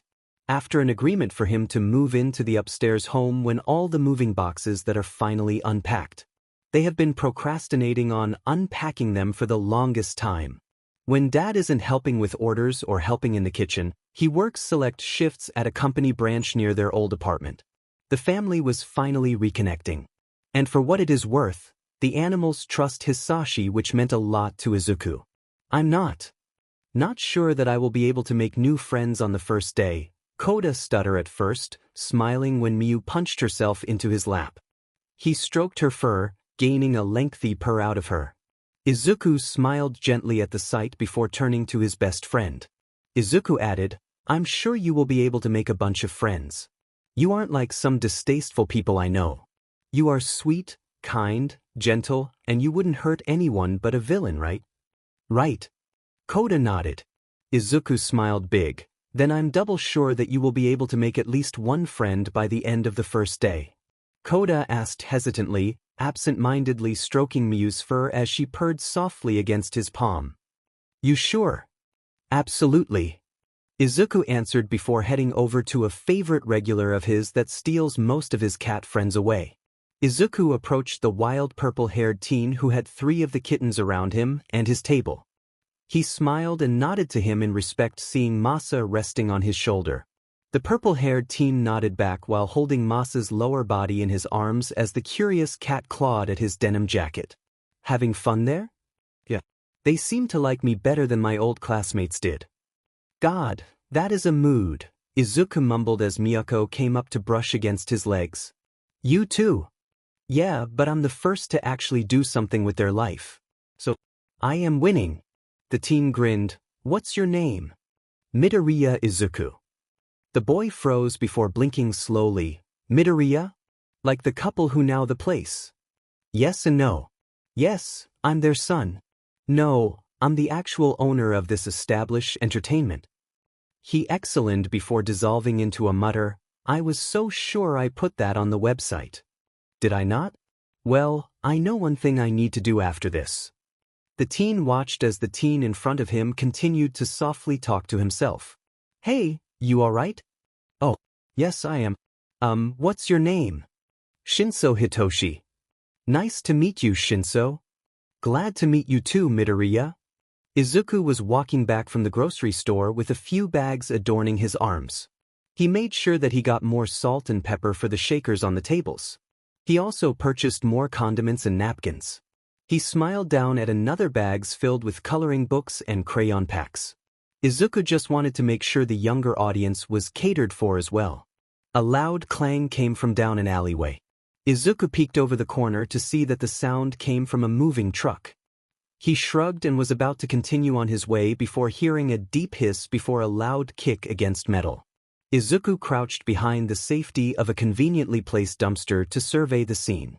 2 men, one more scrawny compared to the more muscled one, opened the back to reveal a huge beautiful snake curled up. Their scales were almost rainbow-like against their base color of black.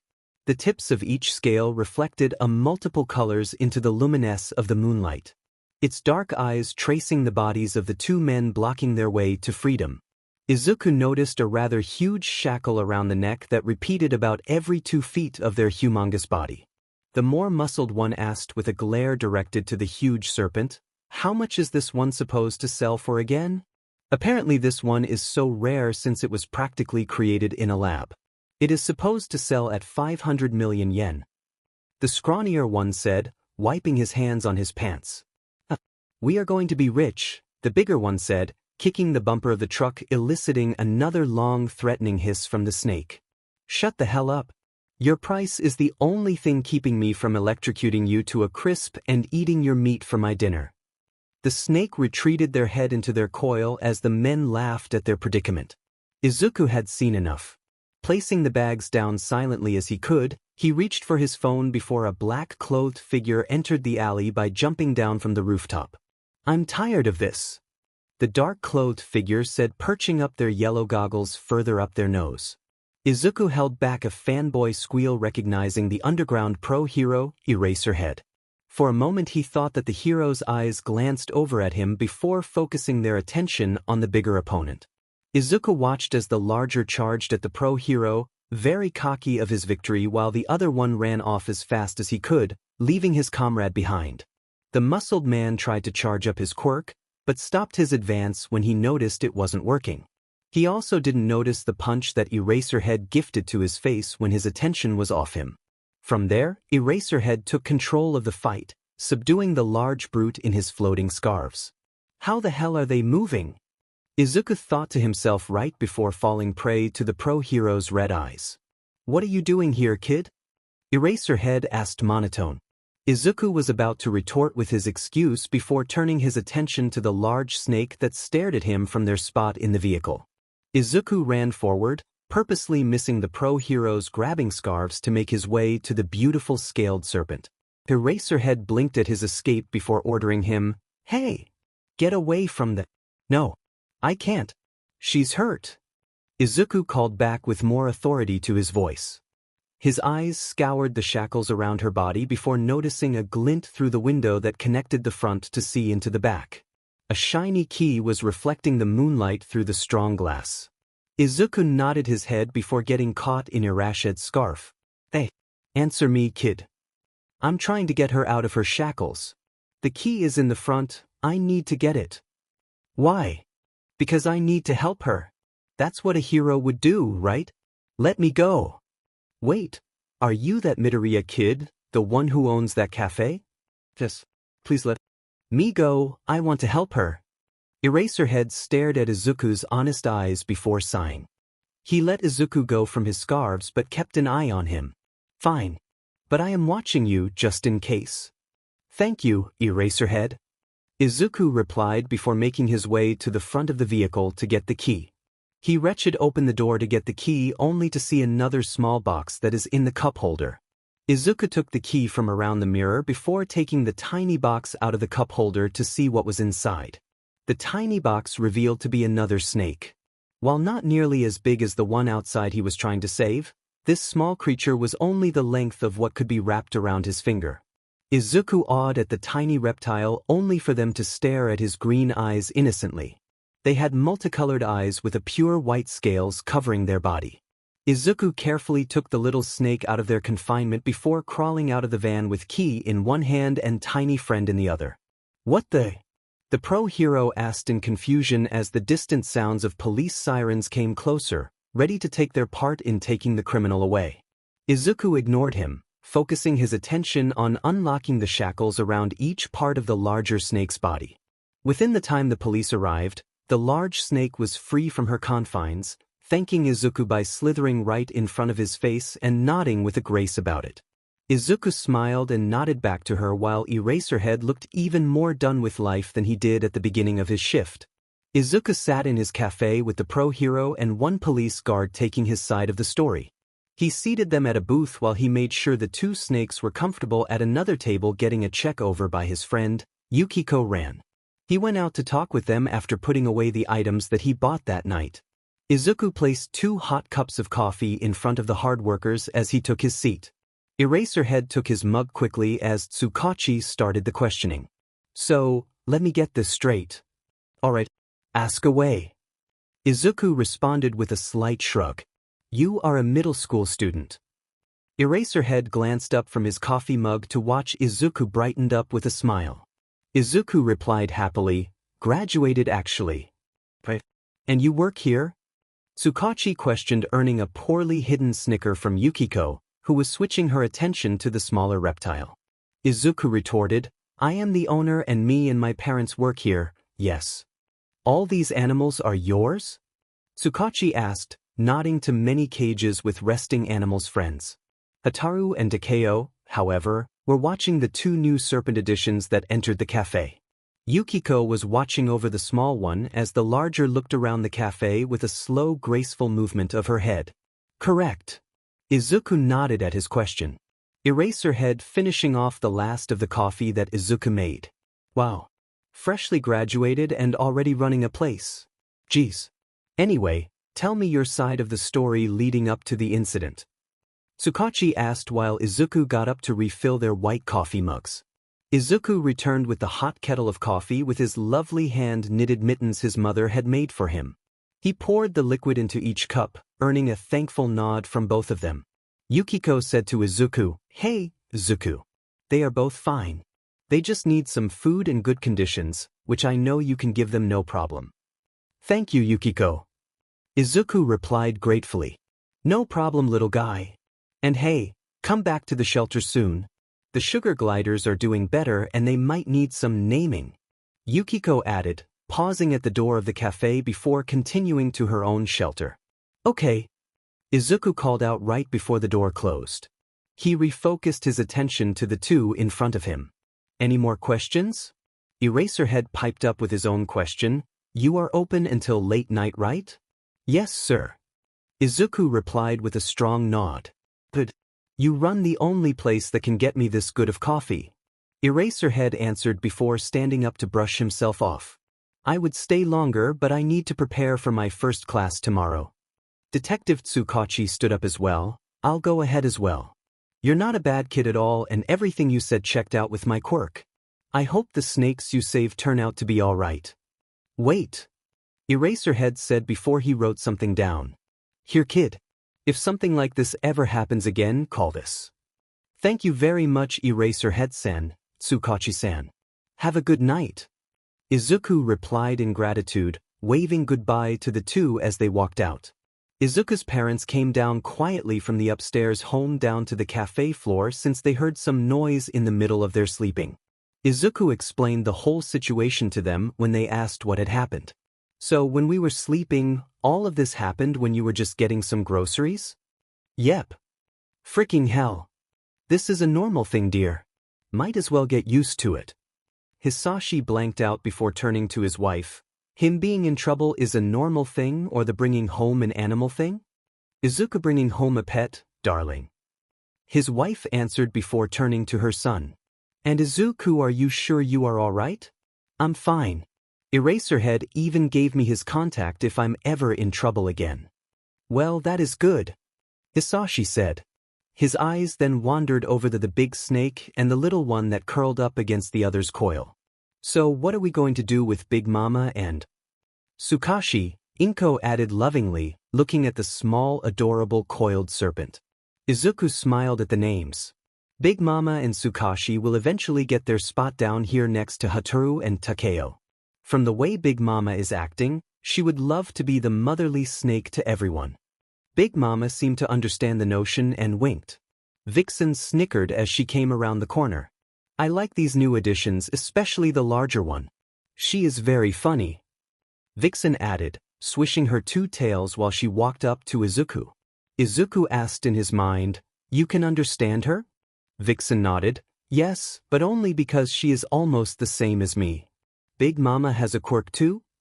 Izuku asked, turning his attention back to the calm serpent. Vixen hopped onto the booth table right next to Izuku, a small one. She has an intelligence quirk, so she can understand what you are saying. But she can't communicate back through words, only body language. Cool. Izuku thought, stroking his hand over her smooth head scales. Big Mama had rainbow scales that shone brightly, even under the store lights. Izuku noticed how big she was, almost as big as an anaconda. Tsukashi looked to be a ring-necked snake because of their very small length. He couldn't even fill up Izuku's one hand. Izuku giggled as Tsukashi slithered against his palm while Big Mama looked on serenely. Kota was ready for school. His bunny, Bud, and hamster, Asa, were unable to contain their excitement at seeing him follow his dream. I can't wait, Kota whispered happily to himself, double-checking his bag when his mother came into his room. Do you have everything, champ? His mother asked sweetly. I have everything, he replied, nodding. Good. She paused and looked at her boy standing there. I'm so proud of you that you have come this far. Have fun at your first day of school, honey. I will. I love you. See you later. Kota said quietly, his shy smile growing bigger as he walked out the front door to get to his new school. Kota's mother watched with his pet friends standing near her feet as he walked on to his future. Kota decides to stop off for a refreshing snack before he goes to school, and what better place to stop than the cafe that his best friend owned. He asked for the pineapple and orange soda before heading over to talk to Izuku, who was playing with Kisuke. Hey, Kota fretted. Hey. Izuku greeted in surprise seeing his friend right before his first day. What are you doing here today? I just wanted to stop by for a snack and talk before I head over to you, Kota replied softly with a smile. Hisashi stopped behind Kota real quickly to give him his drink before heading off back to another person at a table. Is everything going okay around here? Yeah, everything is going amazing. And I already told you about our 2 new additions, Izuku responded, pointing at a small containment for Sakisho and then gesturing to the ceiling. Big Mama is up there napping her heart out. Ah, that's great, Kota retorted, sipping on his drink. Well, do you have anything advice for me? Oh, yes I do. First, Try to make friends there, I don't want you to be lonely. Second, do not start thinking negatively of your quirk or I will knock some sense into you for doubting yourself. And third, just stay away from Bakugo. I know he probably got into the hero course, and I don't want you to get hurt from his aggressiveness. This is the guy who caused your life to be miserable, correct? Kota asked, a bit louder than his usual speaking voice. Well yeah, but I'm making the most out of my life right now. Izuku responded, unknown to the planning look that Kota had in his eyes. Alright, well I'll be heading off. I'll come talk to you about my school day this afternoon. I'll be waiting. Izuku called out as Kota exited through the door. Oh, they grow up so fast, Kasuke. He gave Kasuke gentle pats on his back, before giving a little boop to his nose. Kota will do just fine. And I will be his #1 supporting fan. Izuku thought, staring out the window. Vixen watched the scene fondly. I feel like Kota is going to own that Bakugo very soon, she thought with a smirk. Geez, Kota whispered, staring at the huge door in front of him with the words 1A on it. Taking a deep breath, Kota stepped inside the humongous door, only to hear that Bakugo kid shouting with a dark blue boy. Take your feet off of that desk now. Ha! It's the first day and you are already disrespecting this academy by damaging school property, you heathen. The teen called out his bad behavior. You're kidding me, right? Did your old school put a strict stick up your butt or something? Katsuki sneered with a grin, or were you born with it? The dark blue-haired man stopped and recomposes himself. Let's start over. I'm Tenya Ida from the Somei Private Academy. Someha? So you must think you are better than me. I'm going to have fun beating you. Bakugo shouted at him, smirking pridefully. The blue-haired teen gasped, Did you threaten me? Your own classmate? Hello. Kota greeted quietly with a wave, shaking in his shoes. Oh, hello, I'm Tenya Ida from Somei Private Academy. Ida greeted. I'm Kota Koji, Kota said quietly, drawing his eyes away from the angry blonde teen and toward the floor in front of Ida. Nice to meet you. Nice to meet you too, fellow classmate. Ida smiled happily at Kota. After his introduction from Ida, a brown-haired girl arrived through the door. Kota looked over and she waved at him. He waved back. Maybe this won't be too bad of a day, Kota thought before he heard a loud thump from behind him. If you are just there to make friends, then you can pack up your stuff now. A deep voice came from behind him. He turned around to see a dark-haired man, laying on the ground encased in a bright yellow sleeping bag. Then the man took out a drink pouch and started drinking from it. Welcome to UA's hero course. It took 8 seconds before you all shut up. That's not gonna work. Time is precious. Rational students will understand that. The man explained, looking bored. This guy must be a pro, but I haven't seen any pro heroes that look like him. Wait, could this guy be one of those underground heroes that Izuku talks about? Kota thought, watching silently as the man rose from his sleeping bag to address the class. The dark-haired man introduced himself. Hello, I'm Shoyuta Aizawa. Your homeroom teacher. Ha! The class said at the same time, each of them wondering that this homeless-looking man was their teacher. Right. Let's get this over with. Put these on and head outside. What? A quirk assessment test, the class asked, now figuring out why they were instructed to put in their P uniforms. But orientation? We are going to miss it. Uraraka brought up to her teacher. If you really want to be in the big leagues, you don't waste time with pointless ceremonies. Aizawa stated simply. The other gasped when he slowly turned his head around. Aizawa straightened up and addressed the concerned students. Here at UA we aren't tethered to traditions. That means I get to run my class however I see fit. You have been taking standardized tests most of your lives. But you never got to use your quirks in physical exams before. The class watched on as he confused. Kota felt a little overwhelmed while he thought, what can I do with my quirk? I barely passed the exams with the help of my animals' friends chewing out the wires of the smaller robots. The country is still trying to pretend we're all created equal by not letting those with the most power excel. It's not rational. Bakugo, you managed to get the most points on the entrance exam.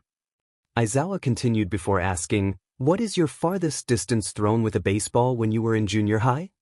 67 meters, I think. Bakugo replied. Try doing it with your quirk this time. Aizawa commanded, placing a ball into Bakugo's hand and pointing him towards a large white circle on the ground. Anything goes, just stay in the circle. Don't waste time. Alright, you asked for it. Bakugo retorted before throwing the ball so hard with his quirk, lighting the sky up with bursts of fire. All of you need to know your maximum capacities. Aizawa said to his class, clocking out the distance for his throw. It's the most rational way of figuring out your potential as a hero. He ended the statement by showing the class Bakugo's throw. 705.2 meters. Whoa! 705 meters. A blonde-haired guy with a black lightning stripe in his hair said, looking at the number in shock. I want to go. That looks like fun. A bubbly pink girl responded in excitement. This is what I'm talking about. We can use our quirk as much as we want. A spiky black-haired guy with large elbows replied, raising his fist in anticipation. So this looks fun, huh? You have 3 years here to become a hero.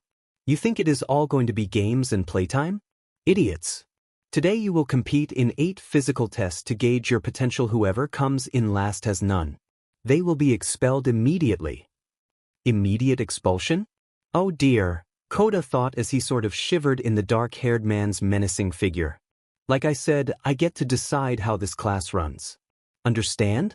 If that is a problem, you can head home right now. Aizawa stated, making most of Kota's other future classmates gain confidence in their skills. He peeked over at Bakugo's smug grin growing onto his face. Kota frowned, remembering how much of a hell that Bakugo put Izuku through. What?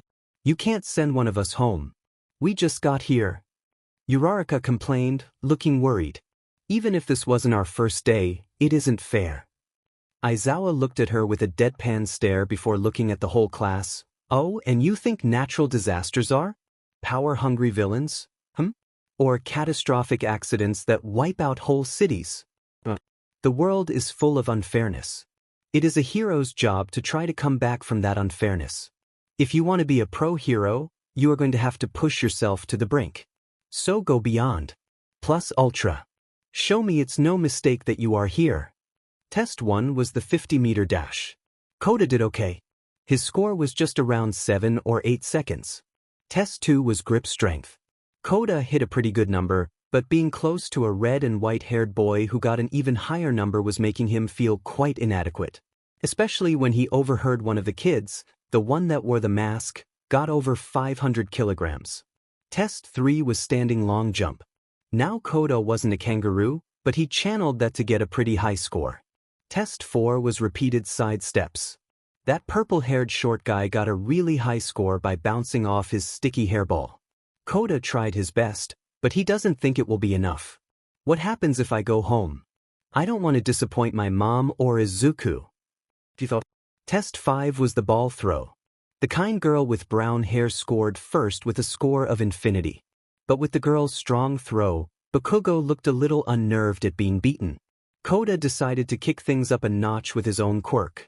So when he threw the ball, he called upon a few bird friends to fly it as far as they could away from the campus. If they could do it just over 710 meters, he would be so grateful. So with everyone watching him, his bird friends helped carry the ball over 1,000 meters away. Safe to say, Kota wanted to laugh at Bakugo's enraged face. Test 6 was sit-ups. Kota was a bit out of touch, but he powered through with the cheering and coaching of a squirrel who came to help him.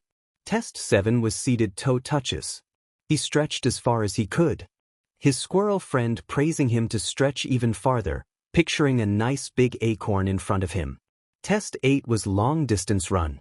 He chugged as fast as he could, but he was running out of breath. His squirrel friend scampered beside him with his earlier bird friends pulling him by the sleeve to make him run faster.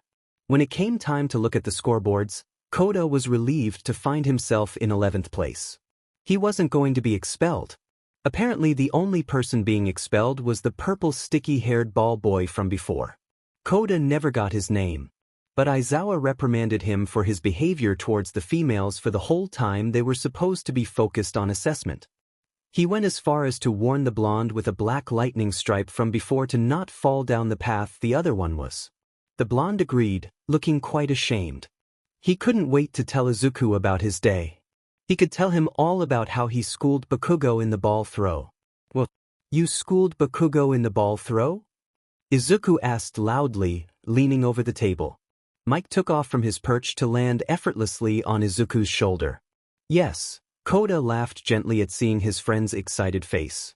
"Oh my god, it would have been amazing to see his face. And the squirrel coach sounds like a good ally to have there." Izuku commented, petting and fluffing Mick's feathers to calm him down. Kota nodded with a small smile. "Yeah, he is very nice. I'm thinking about getting him some nuts as a thank you gift. Go ahead and take some from our pantry for next time you see him.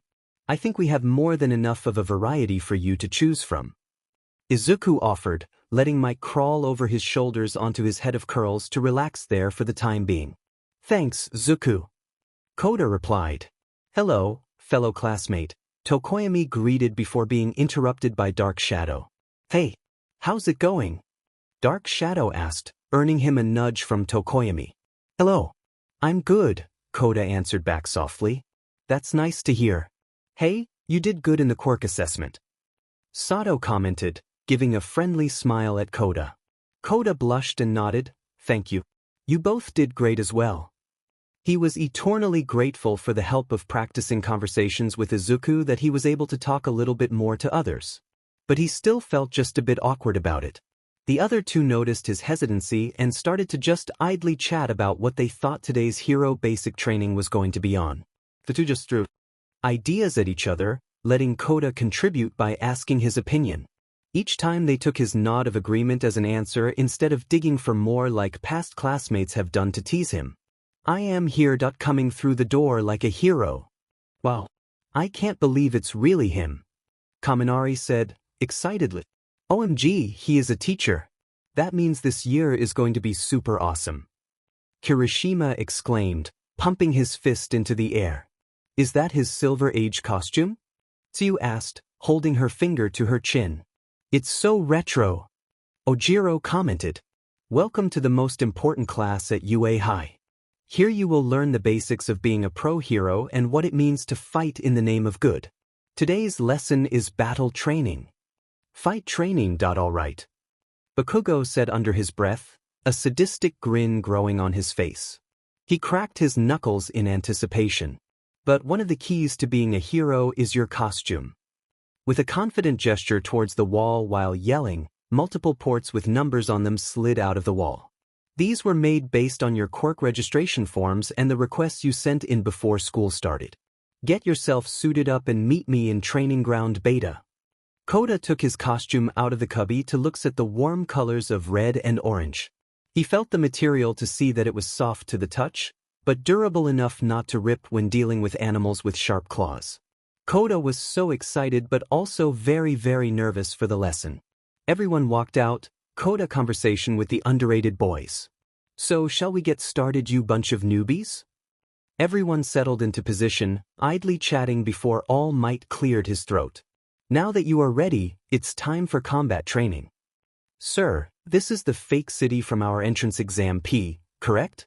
Does that mean we are facing robots again?" "Not quite, I'm going to move you ahead. Most of the villain fights on news take place outdoors, but the most dastardly evildoers get taken down indoors. For this exercise, you will be splitting into two teams, the good guys and the bad guys. Then it's going to be a 2-on-2 indoor battle." All Might takes out a script to continue with the scenario. The situation is the villains have planted a nuclear missile in one of the floors of the building. The heroes must try to foil their evil plans to do that. They either have to catch the villains or recover the weapon. Likewise, the villains succeed if they protect their weapon or capture the heroes. Time is limited and your teams are chosen by random ballot. Kota supposed it does make sense since heroes have to team up on the spot to stop the villains, but is it really the best choice since he doesn't really know anyone here except Tokoyami and Sato right now? Sure, he knows almost everyone's name, but he doesn't know if he will be able to communicate well with them. Team A was Kota and Uraraka. Team B was Todoroki and Shuji. Team C was Momo and Sato. Team D was Bakugo and Ida. Team E was Ishido and Oyama. Team F was Jiro and Kaminari. Team G was Tokoyami and Azui. Team H was Hagakure and Ojiro. Team I was Kirishima and Siro. I declare the first team to be D and A. All Might announced, causing a little uneasy rumble in Kota's chest. That means he has the face Bakugo again. The uneasiness seemed to clear up a bit with the thought of getting some revenge on the way he treated Izuku. Hello, remember me? I'm Uraraka Achiko. And you are Koji? Kota nodded a bit timid. Uraraka smiled at him reassuringly. Well, from the quirk assessment tests, you have an animal quirk that allows you to communicate with animals. And my quirk gives me the power to touch things and make them have no gravity until I release them. So, what do you think our plan should be? Kota looked up to the building with a determined look on his face. He had to prove himself. He looked around, catching a glimpse of a rat escaping into a grate. Ooh, he is going to need to apologize to Ida afterwards. He might be a little loud, but he doesn't deserve what he is thinking about. Gathering his courage, he told the plan to Uraraka. Talking with Izuku has really helped him with his shyness around strangers. He told Uraraka his plan in a low voice while gesturing with his hands what he was planning on doing. The time was called for Team A to advance into the building since Ida and Bakugo had set up their hiding spot already. Kota swallowed and looked over at Uraraka. She nodded to him before they both walked in calmly. Kota and Uraraka separated. He went to Bakugo while she looked for where the bomb was. He already had a conversation with the little furry friends from the grate to help him in this exercise, and he also got help from another friend he had met the day of quirk assessments. There you are. A hostile voice came from behind him. Before he could turn around, on Elf the gauntlets hit him hard, causing him to stumble back. He looked up to see his best friend's tormentor. Meanwhile, Uraraka found Ida and the missile. She looked around and saw no projectiles to use with her quirk to hit him with. I have hidden anything you can use against me, hero. Try to defeat me now. Ida laughed spookily before running to her with his speed. She dodged by making herself float up close to the ceiling. She was about to launch over to the missile before she saw Ida right back there with the capture tape at the ready. She hoped Kota's plan works with the change of not having anything to distract Ida with. You really think someone with your kind of quirk can go up against my explosions? Think again, wimp. A little birdie isn't going to help you. Bakugo threatened, stalking close to him while Kota slowly backed away. When Bakugo approached him running, Kota remembered Izuku's advice on him. His left hook. Kota grabbed his arm and used his strength to flip him over. Oh, that was so cool. Kirishima complimented, watching the silent Kota whip Bakugo to the ground. Revelry in the dark. Tokoyami commented, watching his classmate take down the brash blonde. Bakugo coughed whine he landed on the ground. With him stunned, Kota started to run away. Kota, the missile is in the middle of the second floor. And Ida already knows I'm here. I think I won't be able to take the next step until he is away from the missile. Kota responded softly with, okay, I'm on my way. He quickly hurried to the second floor, but he didn't know which turn to take. Get back here, Bakugo yelled after him as he ran as fast as he could. Kota intimated his plan early by whistling to signal his allies. Bakugo sneered at his whistle. What are you doing? His answer was given when he heard tiny squeaks and scampering feet behind him. Bakugo turned around to face his next opponent only to widen his eyes at the amount dirty sewer rats who had come to help Kota. There was almost a wave of fuzzy gray-haired bodies with red eyes just glaring at his figure. Take him down, Kota requested over his shoulder before running off to the stairs. He slid a roll of capture tape towards the overall mountain of fuzzy rodents while he escaped. Bakugo watched in shock while his hands started to spark when the rats started to squeal at him and ran towards his legs. No! Get off of me! Bakugo yelled at the squirming rodents, running away from the chase. I'll get you back for this. Bakugo refrained from using his quirk since the rats had already crawled up to his arm and wouldn't let go of him no matter how many times he tried to shake them off. Kota held back a laugh while sprinting up the stairs to get to Uraraka. Now, another friend will help with Ida as his backup plan. He arrived at the doorstep to find Ida doing a very good impression of a villain with a weird, evil laugh. He stepped forward, eyeing Uraraka up towards the ceiling hanging onto one of the support beams. He looked back at Ida and whistled twice. Calling for help will do you no good, good doer. Ida laughed before hearing multiple squeaks come from the rafters. Everyone slowly looked up towards the vents right above Ida, just in time to see the vent fall down at the uproaring mass of furry squirrels. Ida are his hands over his head as the amount of squirrels started to fall on him and run around his hero suit. What? Hey, get off of there! Ida exclaimed loudly. Uraraka took her chance with the distraction to release herself from the gravity to land right on top of the missile. Heroes captured the weapon. Heroes win.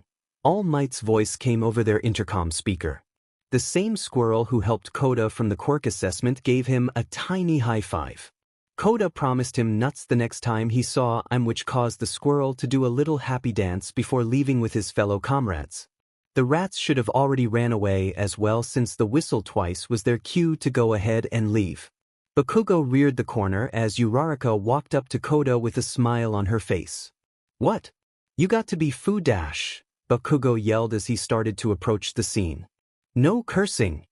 All Might called out off her speaker, causing Bakugo to frustratingly roll his eyes.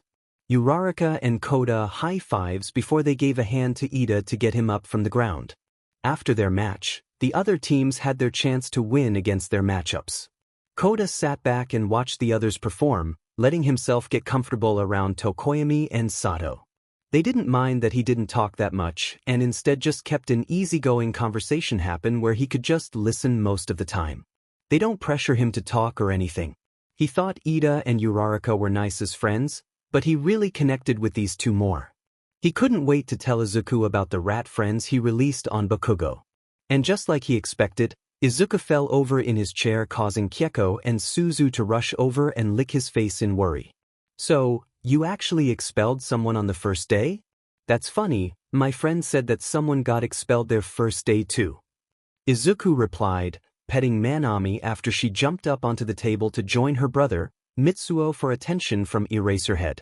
He giggled as she jumped straight into his lap while her brother crawled onto his neck. Eraserhead helped Mitsuo onto a stable position on his shoulder before answering. They didn't have any potential.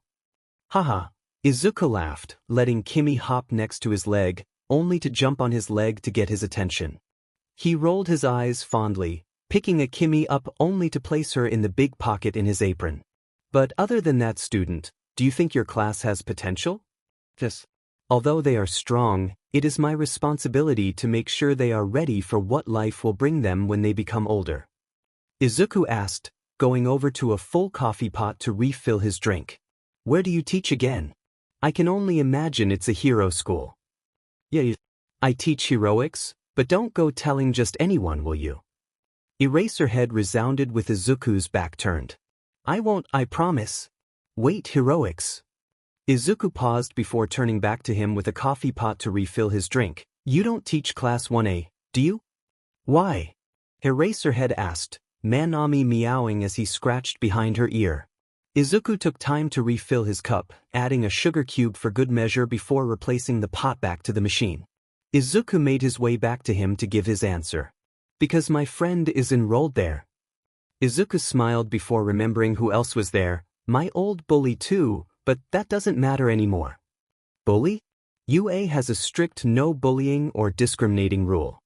Eraserhead stated, petting Mitsuo's fur. Izuku said, well, he only real bullied me, so as long as I'm not there you probably won't have to deal with him doing anything. Who is it? Eraserhead questioned, raising a brow while taking a sip of coffee. You'll figure it out soon enough. But don't punish him too much. Thanks to his bullying, I wouldn't have been able to find comfort in my animal friends. I probably wouldn't even have them in my life, so that is the only thing I find good about him. He has a strong quirk, but his ego is just too big. Hopefully, Yui will actually knock him down a peg to truly learn how to be a hero. Izuku explained, petting down Kimi's ears much to her delight. Vixen hopped up onto the seat opposite of Eraserhead. Yeah, that's right. Save Bakugo for us. We will take care of him in the future. Vixen whispered in her mind, unintentionally broadcasting her idea to Izuku, who wasn't really paying attention until the last 3 words. Ha! Izuku asked to her with his thoughts. Vixen seemed to smirk at him. Nothing you need to worry about. She winked before laying down on the chair. Well, if you won't give me a name, I'll just have to keep an eye on everyone like I planned. Eraserhead said, Mitsuo and Manami moving out of his way for him to stand up. Thanks for the coffee. I better head out now to get started on my patrol. You're welcome. Talk to you again soon.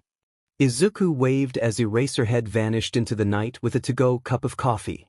Izuku smiled, resting his hands on his apron before remembering about sweet Kimi in his pocket. He reached down to take her back to her home upstairs, much to her displeasure because she was getting really comfortable in the apron. Come on, Kimi. My pocket is no place for you to sleep. Now is time to close up shop. You can catch some sleep later. Kimi still gave her best pleading expression. Fine, you can sleep in the apron pocket, but only after I'm done with bringing everyone up. Kimi looked satisfied as Manami and the rest of her siblings followed Izuku up the stairs to the apartment. Vixen followed up last, her ear peeking up at a noise she heard. She looked down but saw nothing, so she continued upstairs with intent to tell Izuku about it. Izuku placed Kimi back in the apron after taking it off while the kittens were reunited with their mother. Keko and Suksu was playing tug-of-war while his parents watched a movie together while making the last of the decorations. Last customer of the night gone? Yep, Eraserhead left for his patrol. Now all I have to do is bring the rest of our friends upstairs. Izuku replied, giving a long slide to Big Mama's scales in her spot curled up. I'll be right back. Izuku, I heard a noise from the pantry. It wasn't loud enough to sound like an actual human or person breaking in. But I did hear something fly in. I think they didn't mean to come in, but still be a little careful when going downstairs. Vixen told him. Izuku nodded. I'll go see about it before I bring the others upstairs. Do you want me to come with you? I can provide protection. Vixen reminded him, making Izuku smile. Sure, Izuku said before telling his parents. Vixen heard something downstairs. I think a bird must have accidentally came through a weak spot in the pantry's ceiling or something. I'm going to check it out. Okay, but be careful, sweetheart. If you need us, just call for us. Inko said, laying a comforting head on Miyu's head while she purred. Keko and Suzy stood at attention.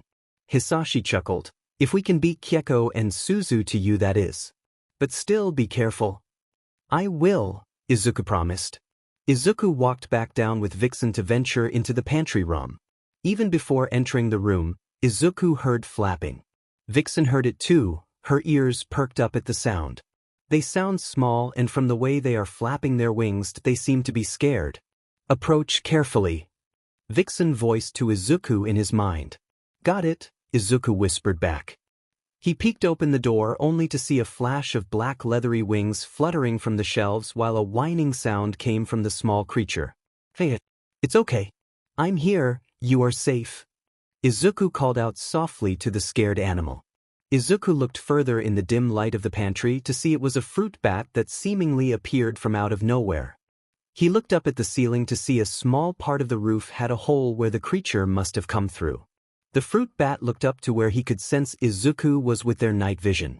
Izuku exited the room for a few seconds to get the fruit bat a few pieces of an orange to feed them. Vixen looked up at him. Good job, P. It really looks like he needed it. Izuku nodded, watching the bat use their teeth to crush into the fruit piece but spitting out the seeds and pulp. The fruit bat cheered while eating the sweet fruit because they felt their hunger subside.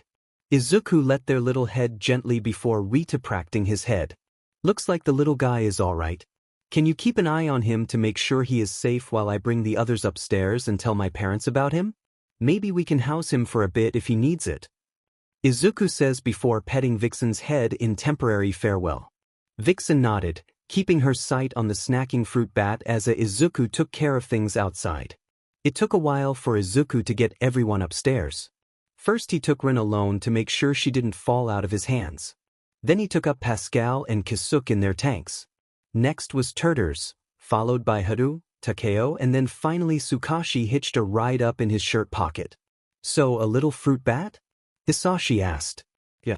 I'm going back downstairs to check on him.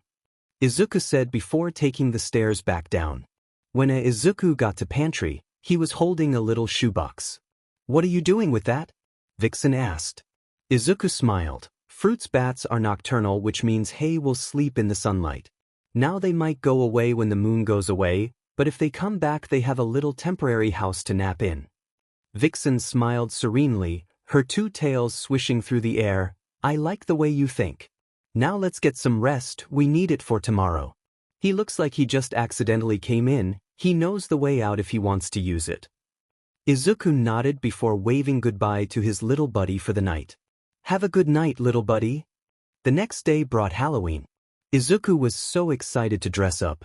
And he put in the website and advertised elsewhere that if you came in your costume, you will get a discount on your overall order, which was sure to bring in many customers dressed in the best costumes they could wear. The tables were decorated with black spiderweb tablecloths with spider rings scattered through it. There was so many pumpkin decorations of sewn patchwork designs placed strategically all around. There was so many orange triangle garlands with intricate jack-o'-lantern faces detailed in each piece. There was fairy lights hung around with amber and orange lights to set the atmosphere since the main natural lights were a bit dimmed to fit the theme of the day. It wasn't dark enough to not see, just a bit dim, that's all. Especially since the window gave the most light in the cafe. Keko and Suzu were dressed as Tweedledum and Tweedledee with striped shirts with little suspenders, bow ties, and little hats. Kimmy was part of the theme with her own little suit with a pocket watch at her side. Inko was dressed as the White Queen. Her lacy white dress was covered little appliques of sequins. She wore little daisy flats and a white flower crown in her hair. She even paired it with some lacy gloves and a glittering necklace that made her shine. She had a bit of dark liner around her green eyes and she was wearing a dark red lip. Hisashi was dressed as a very detailed Mad Hatter. His unruly curly hair truly put the Mad Hatter's hairstyle to shame. His brown top hat was tied with a red and orange scarf. His brown pants and black boots really let his dark red coat shine out the most with its color. It wore a very decorative giant bow at his neck to show off its many patterns. His almost pink-orange button-down shirt under a light brown vest.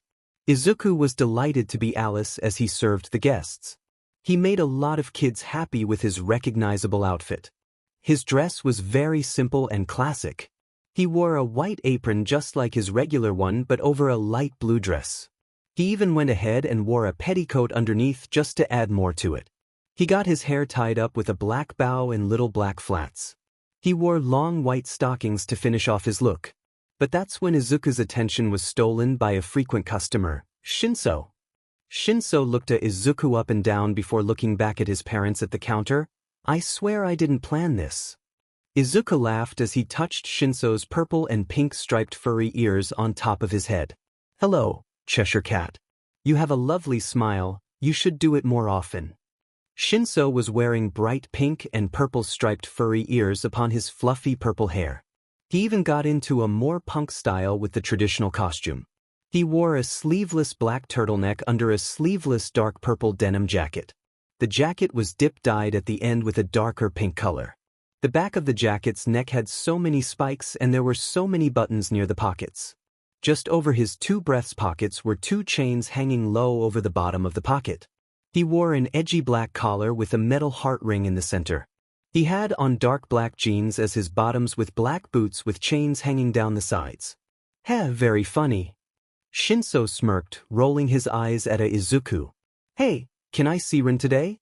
I haven't really gotten the chance to let her yet." "No problem, I'll be right back," Izuku said, walking to the wall to gather up Rin into his hands.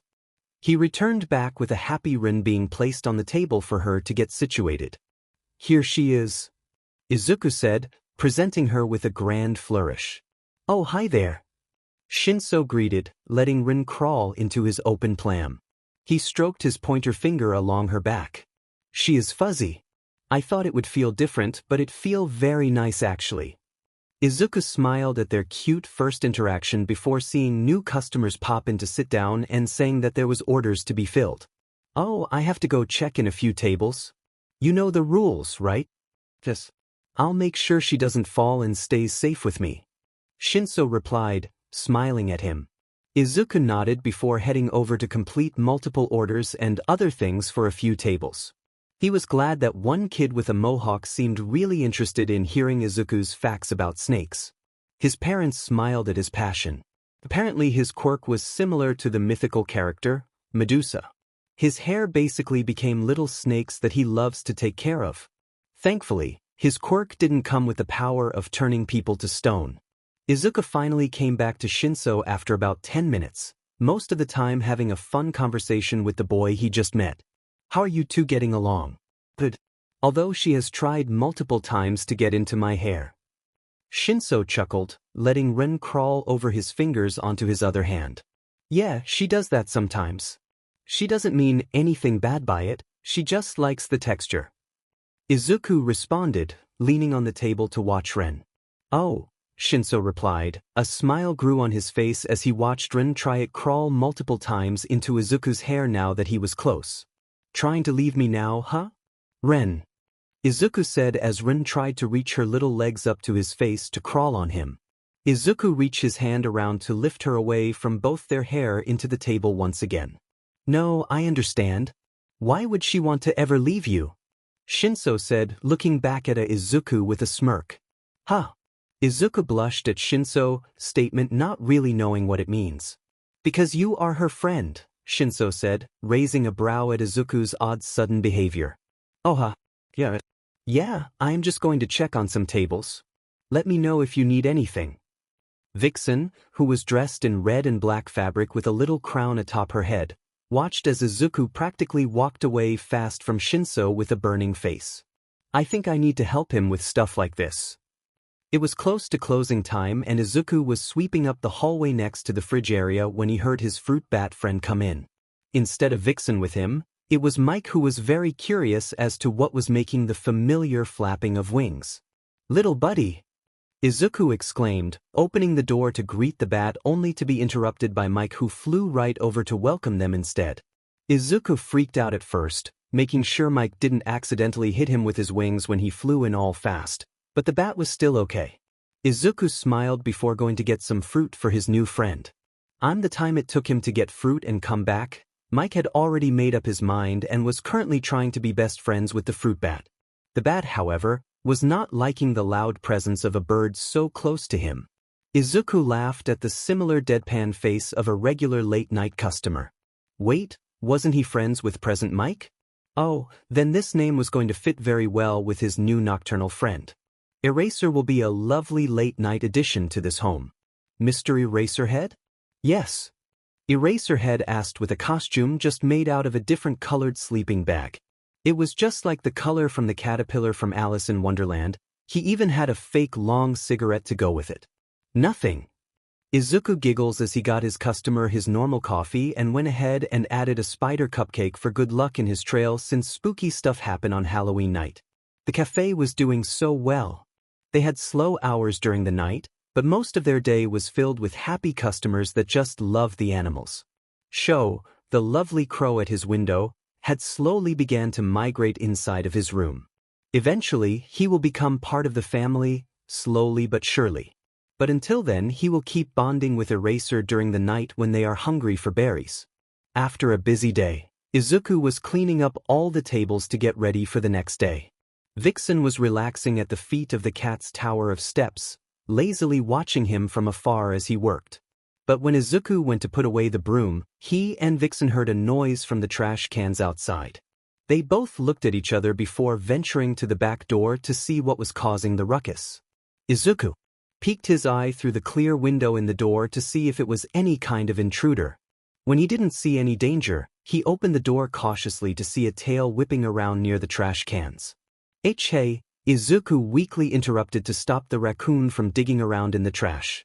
Because who knows if they will end up eating plastic accidentally. Vixen sniffed the air before straightening up. Vixen sent the thought over to Izuku. Izuku, that isn't a raccoon. The raccoon stuck his head out before sticking its chin out. Who are you calling a raccoon? I'm a magnificent Tanuki. How dare you? Sorry. Hello, I'm Izuku. Izuku weakly introduced himself to the angry animal. The Tanuki sneezed. I don't care who you are. I'm just wondering what you are doing here out of all places. Vixen fixed her narrowed eyes on the animal sitting on top of the trash can lid. Nuki, we have talked about your screaming. Lower the volume. Tanuki lowered his head slightly. I apologize. But you haven't answered me yet. Why are you here? Izuku stood between them quite awkwardly, knowing he should stay out of this conversation between what looked like old friends. Vixen looked momentarily sad before looking at the bright red shoes of her friend with a soft smile. I was abandoned by the pack for being too weak. Izuku took me in and gave me a warm home. I have no need to worry about him. He isn't like other humans. He cares about all lives, big and small. No way. Humans are out to get us. We can't trust this guy. Tanuki tried to argue with his old friend. I most certainly do, or else I would have escaped by now. Nuke, he is a good person. I'll believe it when I see it. Then watch. Izuku, let's go back inside. Pascal is probably craving your attention right now. Vixen dismissed. You will learn eventually how Izuku truly is. All right. Bye, Mr. Nuki. Have a great night. Izuku bows slightly before opening the door to allow Vixen inside first. He followed straight behind her, leaving the Tanuki to wonder who exactly this Izuku was. The next day was started off with great news since Big Mama's branch loft in the corner was finally ready for her. The crafted branches made of strong metal that could hold up to 600 pounds was placed in the corner of the cafe, hung up high to the ceiling. It provided her easy access to a supply closet upstairs, so she could slither up and down whenever she wants. Zuku! Makoto yelled out as his parents sat down at their usual booth. Makoto's head snakes going wild at the sight of their favorite green-haired friend. Hello, little Makoto. How has your day been? Izuku greeted, giving Makoto a high five in greeting. Boring. But my day is better now that I'm here. Ooh, can I hold Sakisho today? Makoto asked, stars growing in his eyes from his growing excitement. All right, I will go get him for you. Izuku responded, passing by a shy girl in a large sweater who had Kimi sleeping near her feet. Izuku lifted Tsukashi from their comfy spot to bring him over to Makoto. On the way, Izuku spotted two twins that were slumped next to each other with two cats on their lap. Izuku smiled, allowing Tsukashi to slide into Makoto's palm easily. Oh, hi there, I'm Makoto. Makoto whispered to the small danger noodle in his hand. Vixen raised her brows back at Tanuki through the window of the back door. Told you so. Nuki sighed. He seems trustworthy enough. I trust your judgment, but I still don't trust the other humans. I can understand that. Not all humans are good, but not all of them are bad. I was lucky enough to find one with a huge welcoming heart that accepted me into their loving home. Vixen added, watching as Izuku laughed at Makoto's genuine excitement to see Big Mama boop his palm with her head. Well, I'm glad you found a place to feel safe. Nuki said honestly, scurrying away until another day. The next day, Yukiko dropped by with a gift that one of her friends had prepared for him. Yuena, the Selkie chicken, accompanied her only to run straight for Izuku's red shoes. Izuku laughed as Yukiko placed a container with a sheet covering its contents on the table. It's like a congrats to the whole success of the cafe thing and combined with the fact that you can basically care for any animal. Yukiko said as she revealed what exactly she brought for him. A glass container of sand? Wait, no, it's an ant farm. Izuku being closer to see the small ants just munching on a piece of breadcrumb. Neat. They look so focused on the crumb. Is it true they can lift up to twice their body weight or something? Ooh, so cool. Izuku peered at one of the ants who tilted their antenna at him. Later that day, Izuku fed them little pieces of food much to the curiosity of the older kids. The younger kids were a bit more scared. Izuku smiled before explaining, you have nothing to be afraid of. They are more terrified of you than you are of them. The little ones were still hesitant, but they arched the ants chew down in their snack like the rest of the kids. Later on that day, Kota came covered to the cafe with 3 new people behind him. Hi, Izuku. Kota greeted softly, Keko greeting him at the door with a sloppy kiss to his hand. Izuku smiled. Hey, Kota. Who are your friends? I'm Tokoyami. It's a pleasure to meet you. Tokoyami introduced himself formally. Hello. I'm Shuichi. Shuichi introduced himself by turning one of his arms into a mouth. And you can call me Sato. Ooh, is that honey toast? Sato introduced, getting distracted partway to look at the giant menu. Yes, it is. You guys can take a seat anywhere and I'll come take your order when you are ready, Izuku replied, handing them a couple laminated menus to pick from. The friends sat down at the table while Izuku checked in on some tables. Wow, all this food sounds really good. Sato commented, his mouth watering. I wonder if he could spare a recipe. He is very nice from what I could tell about him from the first greeting. Shuichi stated, turning one of his arms into a hand to pet Suzu when she came up next to him. Tokoyami nodded, casting a glance at the cockatiel staring at him.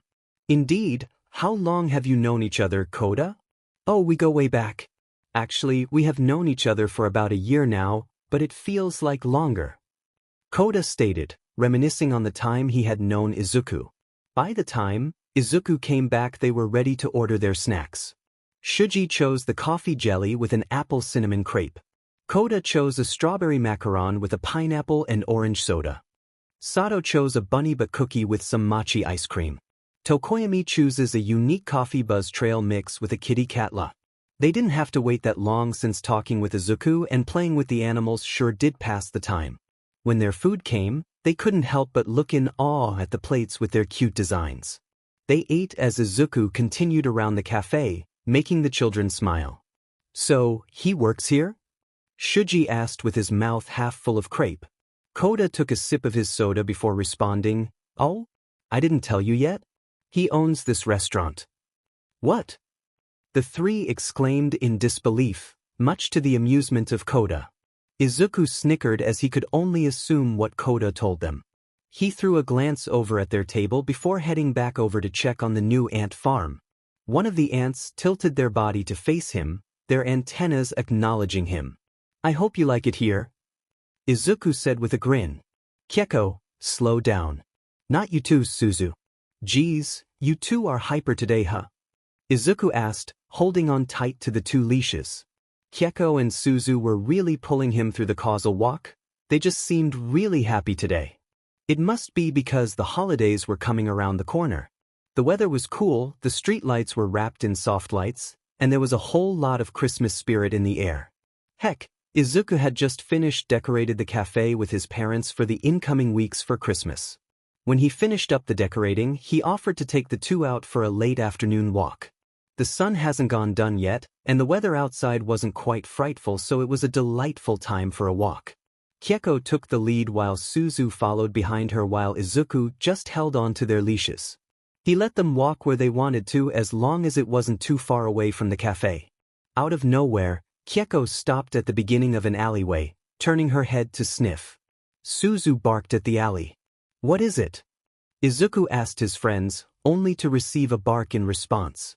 But the bark wasn't coming from either of his friends, it came from down the alley. Keko immediately traveled down the alleyway with Izuku right behind her. Suzu kept barking, trying to locate where the other bark was from.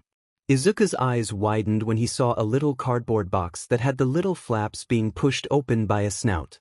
Once he heard the small whimper, Izuku headed straight over with Keko and Suzu right behind his legs. When he reached the box, he opened the lid to find a small Daschund puppy huddled against an Akita Inu puppy. Izuku tilted his head and thought, were both of these puppies abandoned? And then he noticed that the Daschund-looking puppy had a little tail growing out of his head, making him look like a dog unicorn. The Akita Inu puppy was slightly older by what looked like a few months. The puppies both whimpered and barked when he opened up the lid. He noticed how they shivered in the cold wind. Hi, you two look cold. Izuku greeted awkwardly, crouching down to not seem threatening to the young pups. I'm Izuku.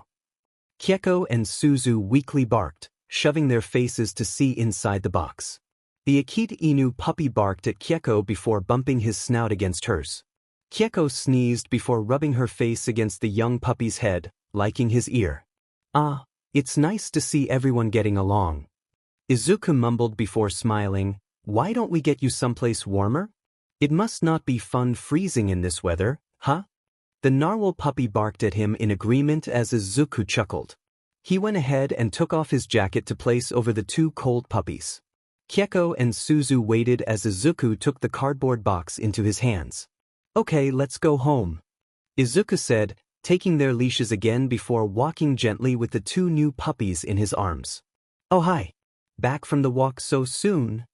Hisashi greeted his son as he walked in only to focus on the box in his arms. What's in the box?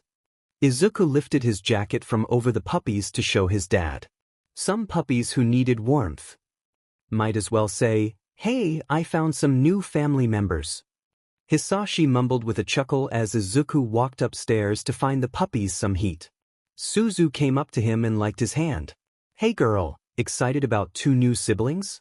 Because I can bet that is what is going to happen. Suzu barked. You think so too? Great. Hisashi responded back absent-mindedly before getting back to reorganizing some small things at the counter. Upstairs, all of his animal friends were all around the place. All of the cats were near their mother, resting on an old quilt on the couch. Mia and Mitsuo were playing with each other, pawing at the other while their mother watched over them. Kimi was resting on top of Hisashi's favorite chair, flapping her ears when Izuku walked in. Mike was pruning his feathers on his little stand by the shelves. Sho had finally come inside from his favorite window, resting in his own nest on a shelf near the closed window frame. Eraser was still resting in his nocturnal habitat in one of the dark corners of their storage room. Vixen was napping serenely on a plush bed by the entrance to his room. Speaking of his room, the ant farm was placed on one of his bookshelves. Tsukashi was wrapped around a small rock with googly eyes that Inko had bought just of him.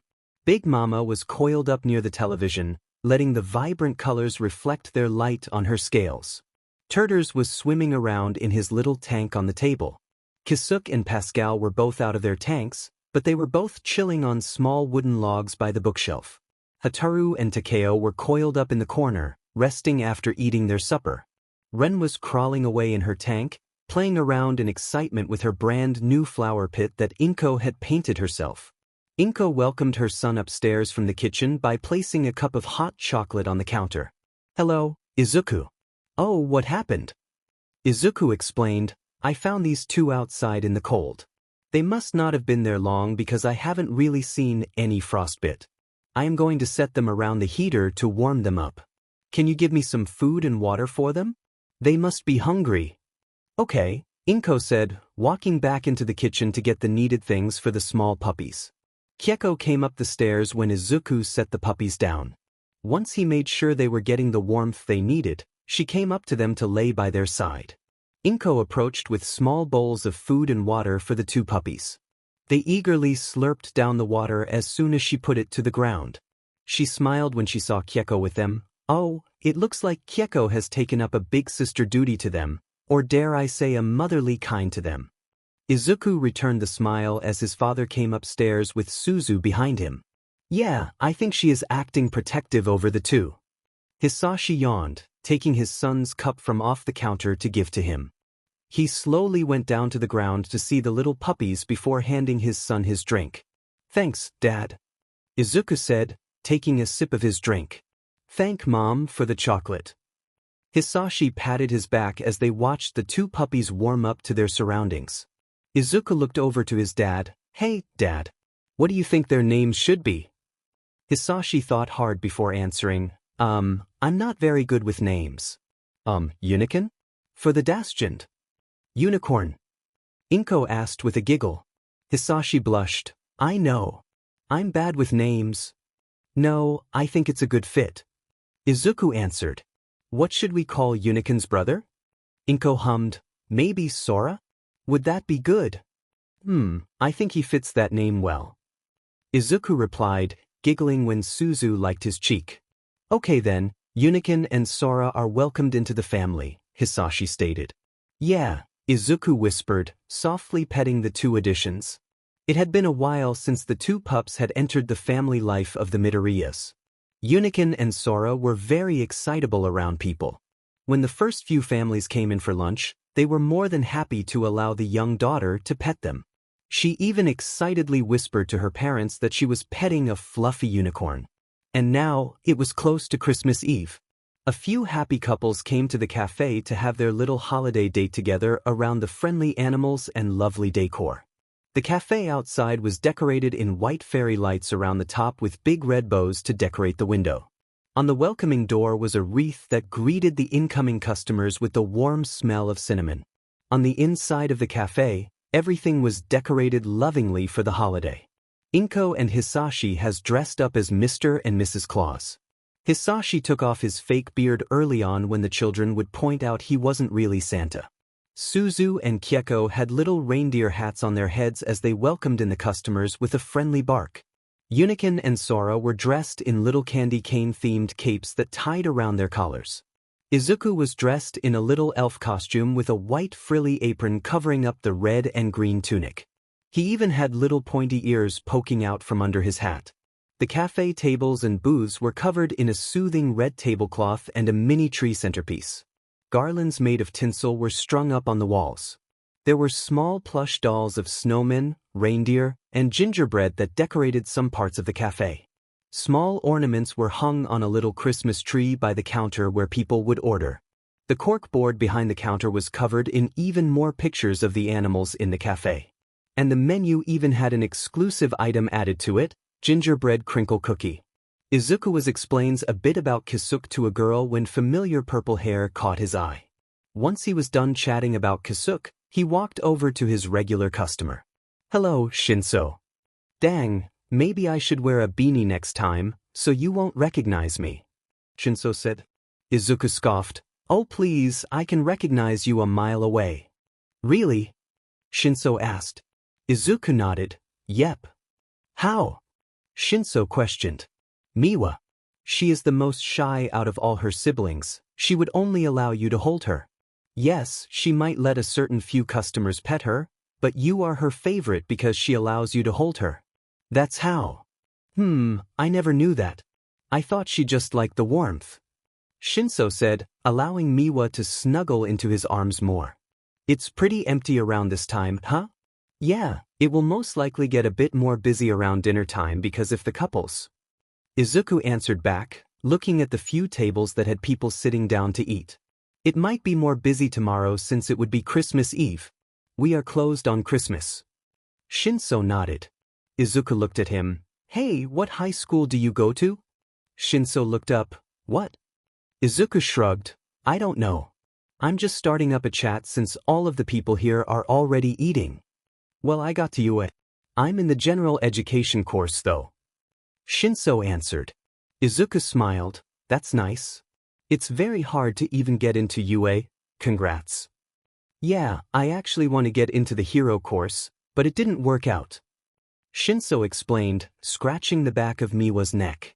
Miwa purred under his fingers. Izuku replied, "Hey, that's okay. I heard that the sports festival is a good opportunity to prove yourself.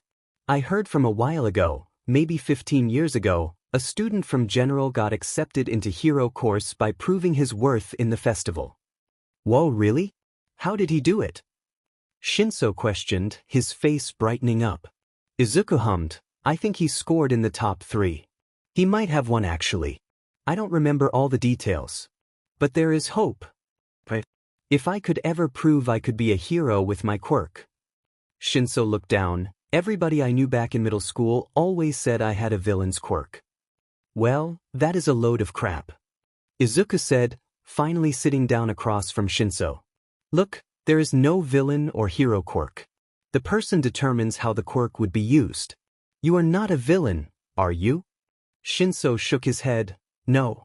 I want to be a hero." "Then you will be. Simple as that." "Well, not simple, you do have to work towards your goal.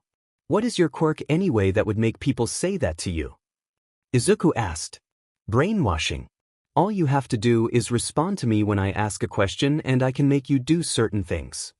Shinso mumbled the explanation, petting Miwa as she slowly started to fall asleep in his lap. Izuku's eyes brightened up. "That is awesome though. You can easily solve things quickly. You can interrogate villains easier, you could make them walk right into a pair of HNDCFFS, you can make them stop using their quirks to wreak havoc and all kinds of stuff." Shinso reddened from Izuku's praise. He grinned at Izuku, still a bit shocked from the support from him. Thanks, Izuku.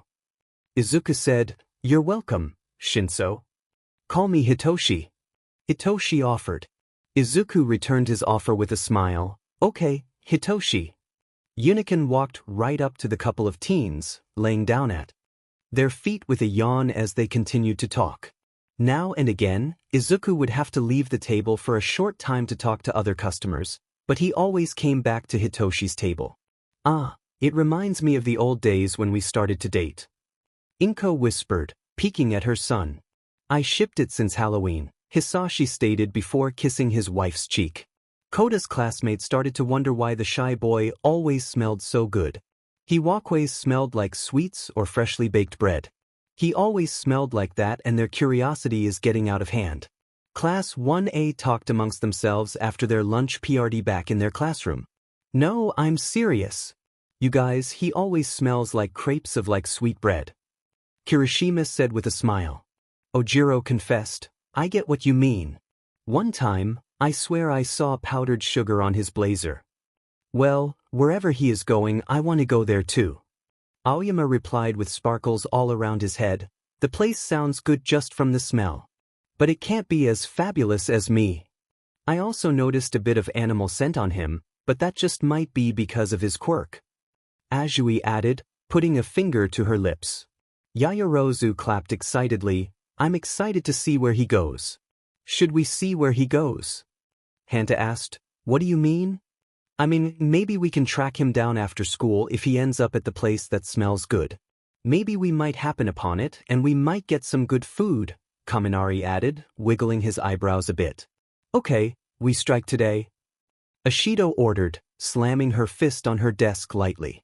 They glanced over to Kota, who was talking to Tokoyami near the back of the classroom out of their desks. The class quieted up and went back to their seats before class resumed with Aizawa in his usual comfortable attire.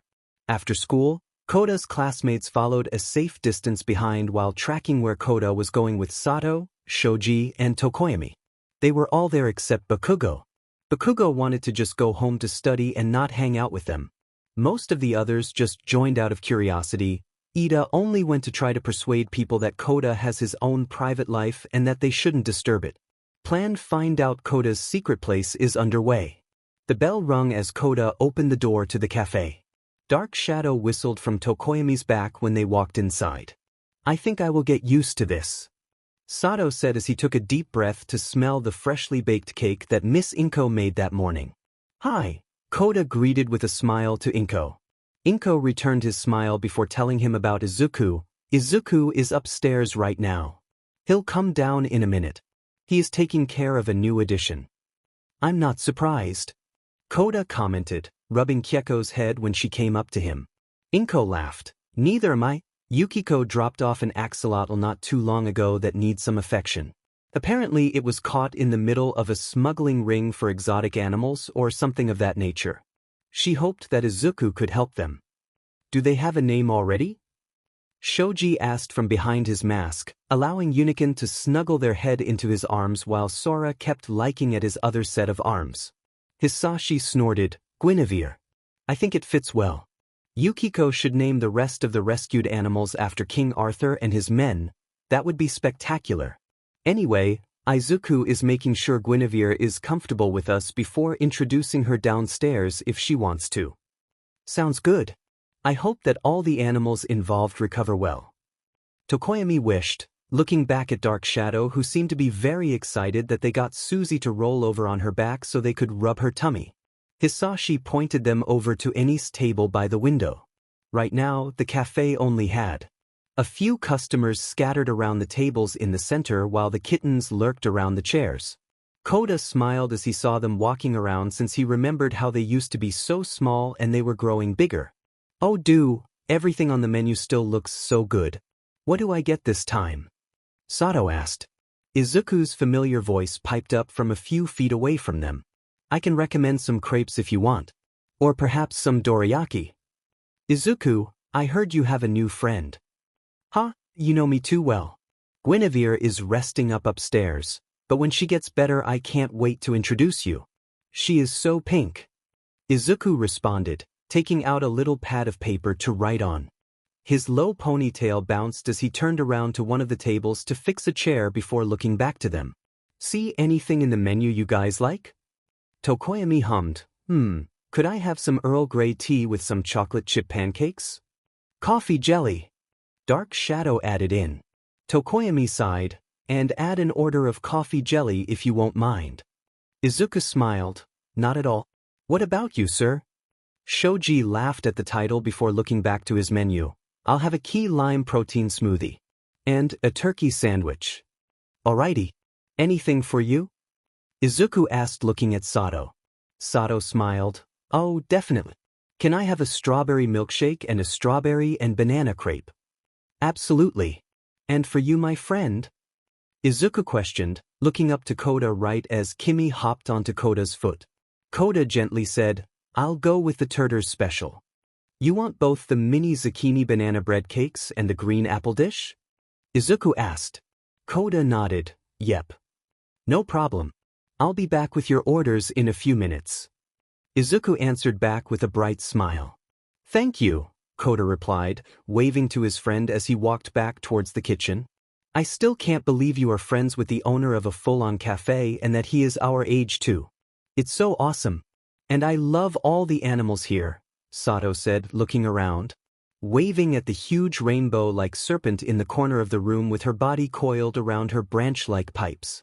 He could have sworn he saw her tail wave back to him, but he could be imagining it. These animals' companions really bring a sense of light into this establishment. Tokoyami mused, looking over to the smiling face of a young child who looked at Pascal with wonder. Izuku started to say, Okay, I'm back with your order and dash. OMG, he was visiting his boyfriend. Ashido screamed when she came in through the doors, followed by almost 10 other people behind her. Izuku was startled that he almost dropped the plate with their food before turning to the pink-skinned girl. What? Izuku turned to see Kota very red from the statement that Ashido just said. Are these your classmates? Kota was basically frozen while Sato nodded. Shoji asked, Wait, how did they end up here? Uraraka rubbed the back of her head shamefully. Well, we sort of maybe followed you here. Why? Tokoyami asked. Mike flew over to where the group was to see what was going on. We wanted to know why he smelled like good food all the time. Kaminari whined as he drudged up, not noticing how Keko and Suzu seemed more alert than usual. Keko seemed to snort from the smell in the air that smelled too familiar for her taste. That sweet caramel smell only came from one person, but that one person wasn't anywhere to be seen. Even though, his scent was very prominent on 4 people that they didn't recognize. Vixen's ears perked up when she sniffed the air.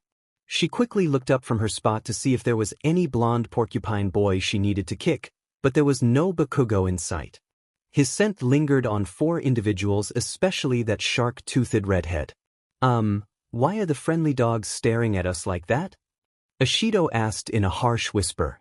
You must smell like a threat for some reason. I have only seen that look from one person though. Izuku mumbled. Izuku, he is in our class.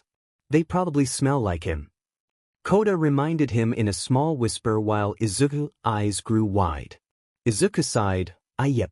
That would do the trick. What's going on? Hanta asked. Izuku breathed out, allowing Mitsuo to rub against his leg in comfort. Long story short, I'm sure you know of Bakugou Katsuki.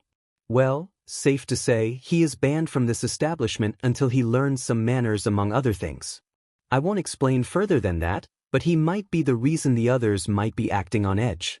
Just give me a few moments to calm down and they should be all right with you. Kirishima fell silent with the rest of the Baku squad as they started thinking about what he could have done to this guy. So, you come here to visit your friend while he is working. Kota nodded as Shoji piped up. He doesn't just work here. Izuku owns the cafe. Safe to say, everyone was shocked at that discovery. Ida paused his arm motions, Todoroki raised his brows, and Azui tilted her head. Izuku went to calm down his dog friends as Todoroki looked around the place with calculating eyes. His mismatched eyes met Vixen's serious red ones that seemed to look deep into his soul. He quickly broke off their eye contact before sitting down at the table. Everyone slowly sat down at different tables around the cafe. Kota watched as all of his classmates sat around him at different booths and tables and ordered some snacks for theme vets. Ida took it upon himself to order Uraraka some mochi ice cream when she said she forgot to bring any money with her. Ida asked for some orange juice while most of them just looked over the menu at all the things they can get. They almost got everything on the menu if you combined everyone's orders. Ashido was having some fun with Pascal as Kaminari patted Kasuke's head while he sat in Hanta's hand. Ojiro happily let Rin crawl on his arm while Jiro was happy to hold Takeo in her hand. Hataru was all wrapped up on Yaoyorozu's and Hagakure's table. Tsukashi was just chilling in Ajui's hands as Uraraka looked at him. Eventually, most of his classmates went home, all except for Todoroki, who seemed trapped with all the cats crowded around his legs. Kota smiled gently at him when Todoroki looked utterly confused over what to do since cats were practically all over him. Izuku went over to Todoroki to refill his lemon tea before noticing Vixen giving him a very knowing look. After Izuku refilled Shoto's cup, he looked to Vixen. "What is it?" Izuku asked silently, rubbing her head. "That boy that something is wrong at his household, that I'm sure of it. I see his eyes are sad and cut off." Vixen explained through her telepathy. Izuku nodded to her, looking back to see Todoroki's rather calm face as he took a bite of his cold soba. Izuku gave a look over to Kota, who was happily petting Kimi, who was resting on his lap. He looked over to Vixen before taking a deep breath and walking back over to Todoroki. "Hey, what's wrong?" Izuku asked. Todoroki started at him. "Nothing. Goodness, I'm not good at talking to people," Izuku muttered to himself before focusing back on Todoroki. "Well. I have to do everything. Izuku, stand back, I think I know how to deal with a situation like this." Vixen said. "What are you going to do?" Izuku questioned through his mind. Vixen curled back her two tails to show him her pale pink scar that never quite went away. Show him that he is one of us. And that there is nothing to be afraid of.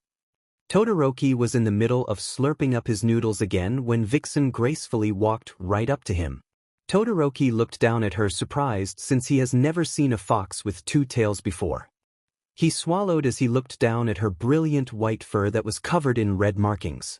His eyes trailed over the pink scar as she rubbed her face against his cold leg. "Animals can tell who is a good person. Vixen can tell that you are one of them," Izuku explained. Todoroki raised a brow. "One of them?" Izuku nodded. "Yeah, each one of these animals are my friends. They were neglected, abandoned, or abused. I came across them while I was growing up and slowly just adopted them into my family life to show them love they deserve." "What makes you think I'm one of them?" Todoroki questioned with a bit of an angry tone. "Your eyes. They show a level of sadness that I can recognize."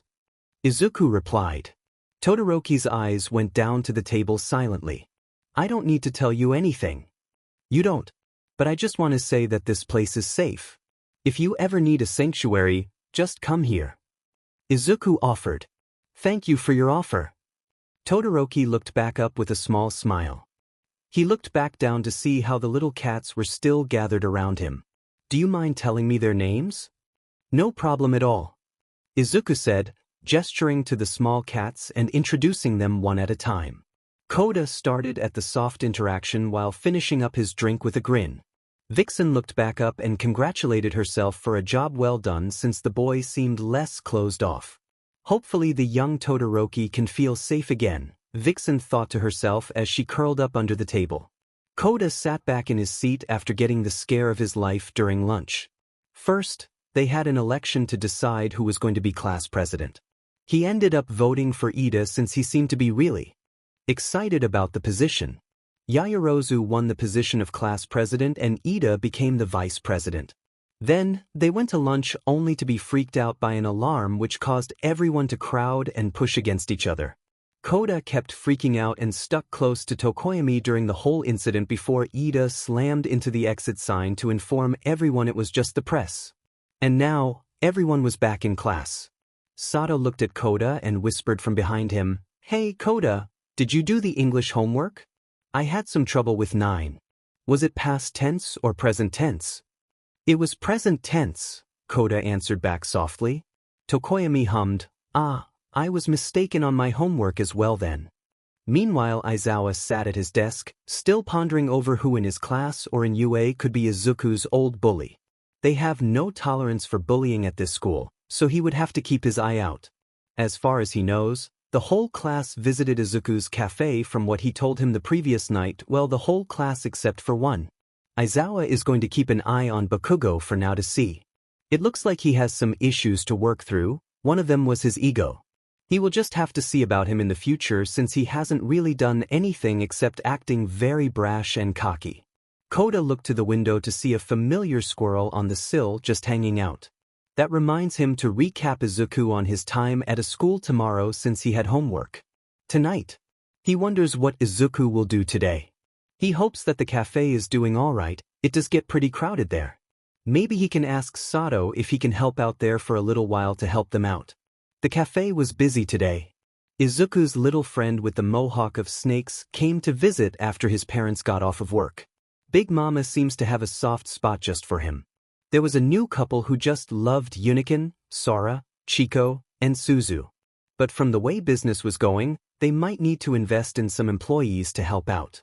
They should need another pair of hands or two to make sure that they can keep up with all the business. Other than the lunch rush, the day was mostly filled with takeout orders for people on the go, and only a few people actually stayed in to enjoy the cafe with all the animals inside. He noticed how one girl giggled when Kosuka slowly waved back to her after she waved to him shyly. Sooner than later, they had run out of the good coffee beans to make coffee.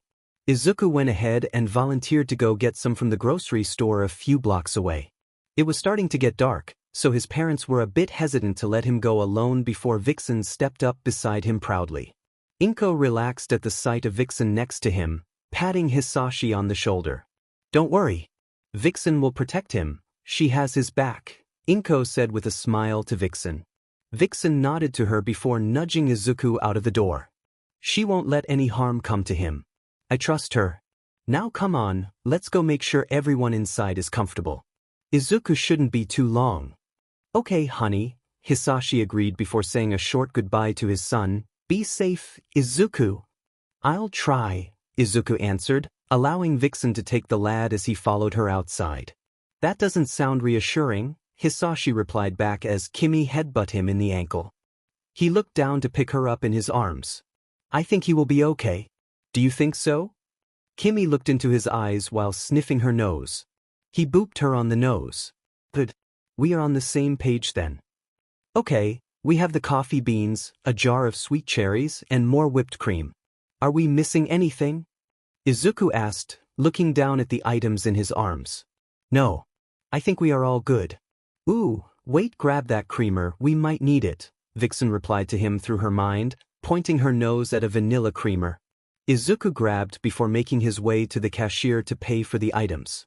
After Izuku bought the groceries, he exited the store with Vixen at his heels and a reusable bag in his hands. Izuku and Vixen were casually chatting as they walked down the street. It consisted of Vixen answering back with her mind as Izuku talked normally to her. Izuku was just starting to pass the same street that he found Tsukashi and Big Mama at from the smuggler incident. It didn't sound good when he heard a whimper come from down the alleyway. By the looks of Vixen's ears perking up, she heard them too. Izuku exchanged a look with Vixen before peeking his head to see down the alleyway. Just like before, there was a van with a man standing outside of it. He looked to be talking on the phone with the bed of the van opened slightly to reveal a huge silver cage in the back. Izuku gasped and Vixen growled at the sight of blood matted on fur. There wasn't much, thank goodness, but it was obvious that whatever animal was in the cage was injured.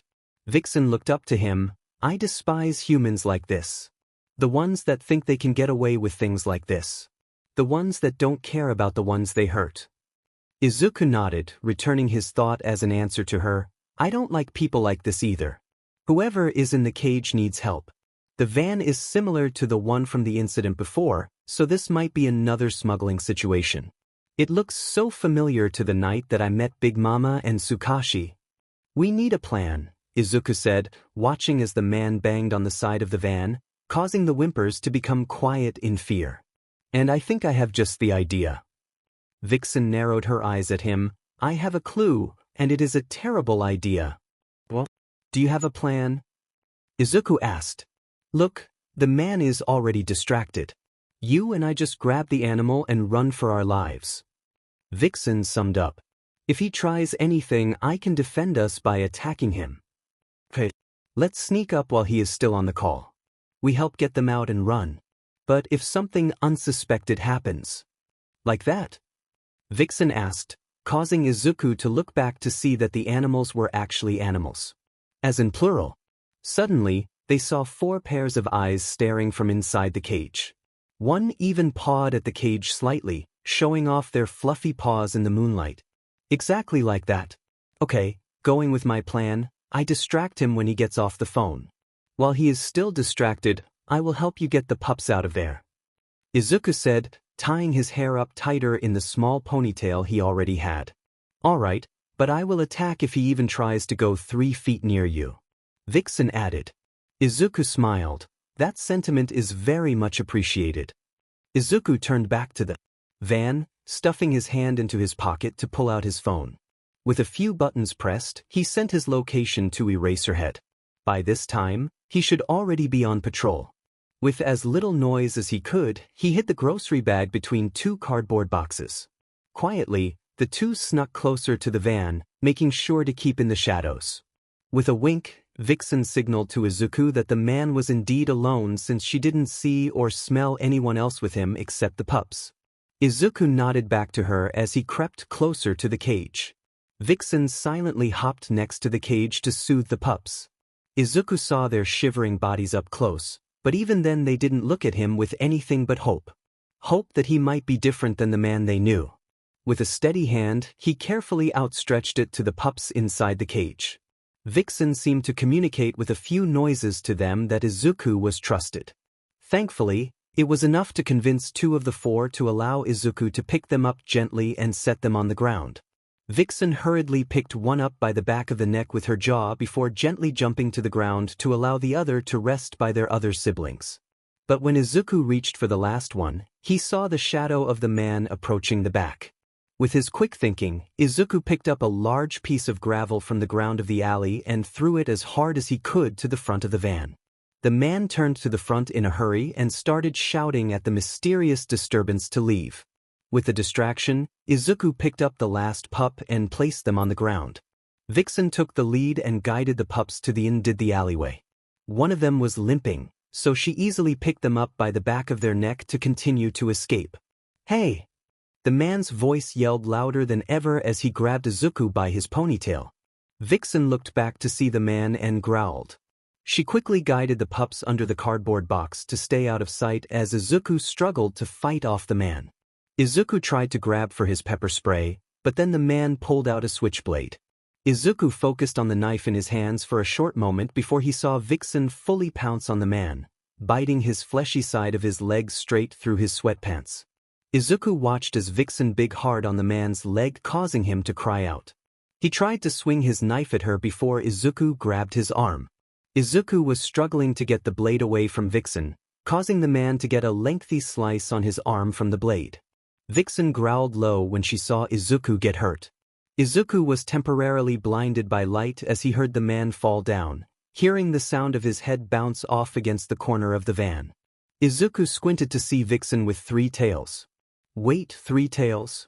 Vixen looked back at her own tails in surprise before swaying all of them happily. Then a sudden noise caused Izuku to look back, making him face the tired face of Eraserhead with his yellow goggles on. Hi, Izuku greeted, holding his arm to try to stop the bleeding from the blade slice. Eraserhead silently detained the man as Izuku heard police siren closing in to where they were. Vixen trotted back to the pups to soothe them as Izuku let Eraserhead wrap his arm temporarily. After everything went down, they were all back at the cafe. Vixen was letting the young cats play with her new tail. His mother fretted over the scratch on his arm from the attempt the man tried to take with his switchblade. His dad patched him up with the first aid kit since the cut wasn't that serious. He helped out the police once again with his witness testimony as Eraserhead sat with his coffee off to the side. Yukiko stayed open a little longer to help care for the injured pups. The 4 pups seem to be wolves that have been mixed with some breed of dog. She guesses it might be a husky that the wolf parent was bred with from the looks of the fur. Izuku's parents are just glad he and Vixen didn't get hurt badly from the encounter. Eraserhead looked stressed from the whole encounter, either that or he was just tired. Or both. After being questioned by the police, Izuku sat across from Eraserhead. "Are you enjoying your night?" Eraserhead just gave him a look as he sipped his coffee. Quick question. "Yes. Are you always this selfless yet reckless at the same time? Or am I just now noticing it?" Aizawa asked, rubbing his fingers against his temple. "Yes." After the event with the wolf pups, Izuku wanted to make sure that the pups were accommodated properly. He didn't want them to run around the cafe yet in fear that they might be a little too fearful of humans given that they were treated rather harshly. Thankfully, Vixen has stepped up to be a great influence on them as well as the other dogs. There were 3 male wolf pups with 1 female as the youngest one. Tsukumo was the oldest and imprinted on Vixen the most since he always followed after her. Lobo was the fluffiest out of his siblings. Hinto was the youngest brother with his black and white fur being his most defining feature. The girl was named Chai after she bumped into the tea table when she was chasing Hinto around the kitchen in their home above the cafe. Keko was the oldest out of his friends, so she was more of the calm teacher who taught them how to be calmer. Suzu was the most playful influence on them. Unicorn and Sora were learning with the other puppies like slightly older siblings to the young wolf pups. But Vixen was proving to be the most effective in her teachings of being the adoptive mom to them. Izuku's new axolotl friend Guinevere was still up in his room along with the ant farm since the pet cafe didn't have any room for them just yet. They would have to form the walls to hold the water for Guinevere's tank and be roomy enough for her to take care of her need to swim freely. The ant farm was going well. Izuku couldn't really name any of the ants except the queen, so he just named her Queenie. Sho had fully made a corner in Izuku's room his place by continuing to bring in branches to nest himself inside. Eraser still visited every night for fruits. Thanks to Zuku's pet cafe doing well in sales, he was able to purchase a lot of new toys for his friends. Kimi got a nibble toy along with a carrot-themed toy. Ataru, Takeo, Tsukashi, and Big Mama got ball of varying sizes to play around with along with variations of different textured toys to enjoy. Turters got a little platform for his tank as well as a rope ball and a hide-a-treat toy.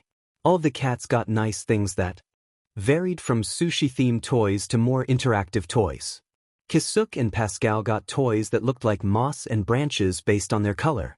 Izuku trusted the opinions on the pet store that he always bought from. They always looked excited when he walked in there. Mike got a long climbing toy with different things to spin and interact with one each level in the corner. Anne Ren was enjoying her new rocks with all of her legs. With Unicorn currently chewing on one of his shoelaces, he looked over to his mom working the respite to see Kimi laying by her feet to soak in the sunlight that the window was allowing in. Some of the young children at the tables were playing with Suzu and Keko, who were loving their attention from the wagging of their tails. Vixen was currently upstairs with the other young dogs to train them. Hisashi was up there as well to get them more used to humans so they don't accidentally snap one of the customers if they were being too rough with them. Kisuke was out of his tank, sitting on top of a university student's table since she expressed how she truly loved reptiles. Izuku and her even talked a bit while he got him out of his places about her 2 bearded dragons at her apartment. Ren was currently hidden inside her little flower pot as far as Izuku could see from his spot with menus currently under his arm. Izuku turned to walk to the kitchen to get a water canister for refills when he came back out to see an older teen with dyed hair currently bopping his head from the music coming out of his headphones around his neck. Midoriya smiled when he saw Mike bouncing his head from the beat coming out of the headphones. The guy was currently sipping on his juice with his sandwich half-eaten in front of him. Speaking of guys, he wonders how Kota is doing today. His curiosity was getting the better of him when he wondered what he was doing in his hero class. Kota had no idea how any of this happened. One moment 13 was explaining the USJ and the next he was swirling around in the purple mist of a villain who teleported him and Tokoyami to one of the zones. Wow, I wonder what Izuku will say when I tell him about this, he thought to himself, raising his arms when he saw multiple villains slowly approaching the 2 of them. Kota had no idea what was happening. One moment the teacher was talking about their quirk and how even though it was dangerous and could kill, they're using it for good. Then the lights went out, villains broke in before they could start their lesson, and a purple mist villain had teleported him away. He ended up in a somewhat dark area that was raining with Tokoyami. He let out a sigh of relief when he noticed that he was not alone, that turned into a wheeze when he realized that they were surrounded by a group of villains. "Hi," Dark Shadow greeted happily. Kota waved back at him before the shadow turned its sight on the men surrounding them. The rain was beating down on them, making a symphony from the beat of the water droplets hitting the ground. "Dark Shadow and I will take care of the west flank," Tokoyami told Kota, who was standing back to back with his classmate. Kota hummed his agreement right as Dark Shadow intercepted a man who rushed forward towards the two students. Tokoyami fought hand to hand with a man with long fingers that scratched at him. Kota readied his fist to block against the attacks coming at him, pushing them away from him and throwing a punch directly into another's face. One by one, thug after thug, both of them took the thugs down until they all laid on the ground mildly injured from the fight. Dark Shadow saw this opportunity to see the sliver of light coming from the entrance of the zone. Tokoyami grabbed onto Kota's arm to run with him towards the exit. Kota runs with Tokoyami to escape the pouring rain of the zone and away from the injured thugs behind them. When they exited the zone, they had a clear view of what was happening in the middle of the unforeseen simulation joint. They could see the hideous monster that they saw walk through the portal with the villain with hands covering his body. And now, the monster was above the motionless body of the teacher, with the villain walking towards the water where one of their classmates was frozen in fear. Kota recognized Tsu even from their spot from the dark green color against the blue of the water. The hand-covered villain reached towards Tsuyu's face. But right as the villain's hands came in contact with Tsuyu's face, the villain turned back to face Aizawa, who was apparently stopping him from using his quirk. Kota desperately looks around for an animal to call on, praying that any kind of bird or insect might be around to aid him. He couldn't see any of them in sight, but he was going to shout for them to help when Shigaraki was slowly walking back to their homeroom teacher. Dark Shadow gasped behind him with Tokoyami holding onto Kota's arm to pull him away from the rain zone entrance just in case the men inside was heading towards them. But right as Kota opened his mouth to call for help on any animals around them, he heard a sudden eruption of noise towards the entrance of the USA. Kota turned his head to see All Might at the top of the stairs dressed in yellow. All Might? Kota nodded his head frantically as he recounted the tale from there. How All Might had defeated the monster with a series of heavy-powered punches before the villains retreated. After that, both of the teachers that were hurt were escorted to the hospital to be treated for their injuries, while the other staff members gathered the students that were spread around the building. The small-time villains were all arrested afterwards by the police. Izuku breathed in, no doubt thinking about Eraserhead in the hospital since Kota heard about his teacher visiting here during the nights. Kota chuckled as the wolf dogs pounced onto his shoes to try and chew on his shoelaces. "What's new around here?" Kota asked quietly as he allowed the wolf dogs to crawl all over his lap. Chai was currently trying to lick all over his face no matter how much he moved his face away from their tongue. Nothing that new. Although Dad was bringing up an idea of expanding the cafe to have more rooms since the cafe has been doing really good in sales. So if we put aside some money, we could extend and remodel a bit. That sounds nice. It would mean more room for customers and new animals you will bring home, Kota replied as Hinto sat on his feet while Chai settled into his lap. Tsukumo dropped down from the couch with Lobo to set their attention on Izuku. Izuku smiled at his friend. "You make it sound like I return with an animal every time I go outside." Kota raised an eyebrow. Izuku rolled his eyes at his friend. "Okay, it's true. I might have a problem with adopting every animal I see. But I don't know fully about the idea yet since it might mean we have to move buildings to somewhere new. This place already has everything and it's so close to the Yukiko who can make sure all the animals are alright. But I really want to have at least more of a backyard where all the dogs can run around more instead of me having to walk them to the park to do their business," Midoriya explained as Lobo hopped into his lap to get cuddles. Izuku ruffled his fluffy fur coat as the wolf dog liked and nibbled at his fingers. "I'm still thinking it over and going over the options. It sounds stressful. I can't imagine having to take care of a business, especially now." "Yeah. Could you imagine if I was trying to juggle school along with this? Oh, I would have dropped out so quickly. Probably quicker than All Might finishing a fight, Izuku said, scratching behind Lobo's ears. How's the cafe going in general? Thankfully, we got a new employee to help with the workload around here. Kota hummed as Chai crawled over him to get him to play with them. He let out a small giggle when Chai started to attack his neck with her wet nose. Hinto saw his chance and jumped back on the couch to push his body against the student to get more rubs. Their name is Shuichi Iguchi. He starts at the beginning of next week. Izuku paused to run his fingers through the fur of Keko, who was sitting next to him on the floor while he sat on the chair across from his friend. And don't worry, we made sure that he got along with all of the animals before hiring him to make sure he could handle that responsibility. That's good. Yeah, the guests are bouncing between only a few customers to as crowded as a bullet train. I just hope Shuichi will be able to handle his first week. We plan on doing some training during the weekend, Izuku says.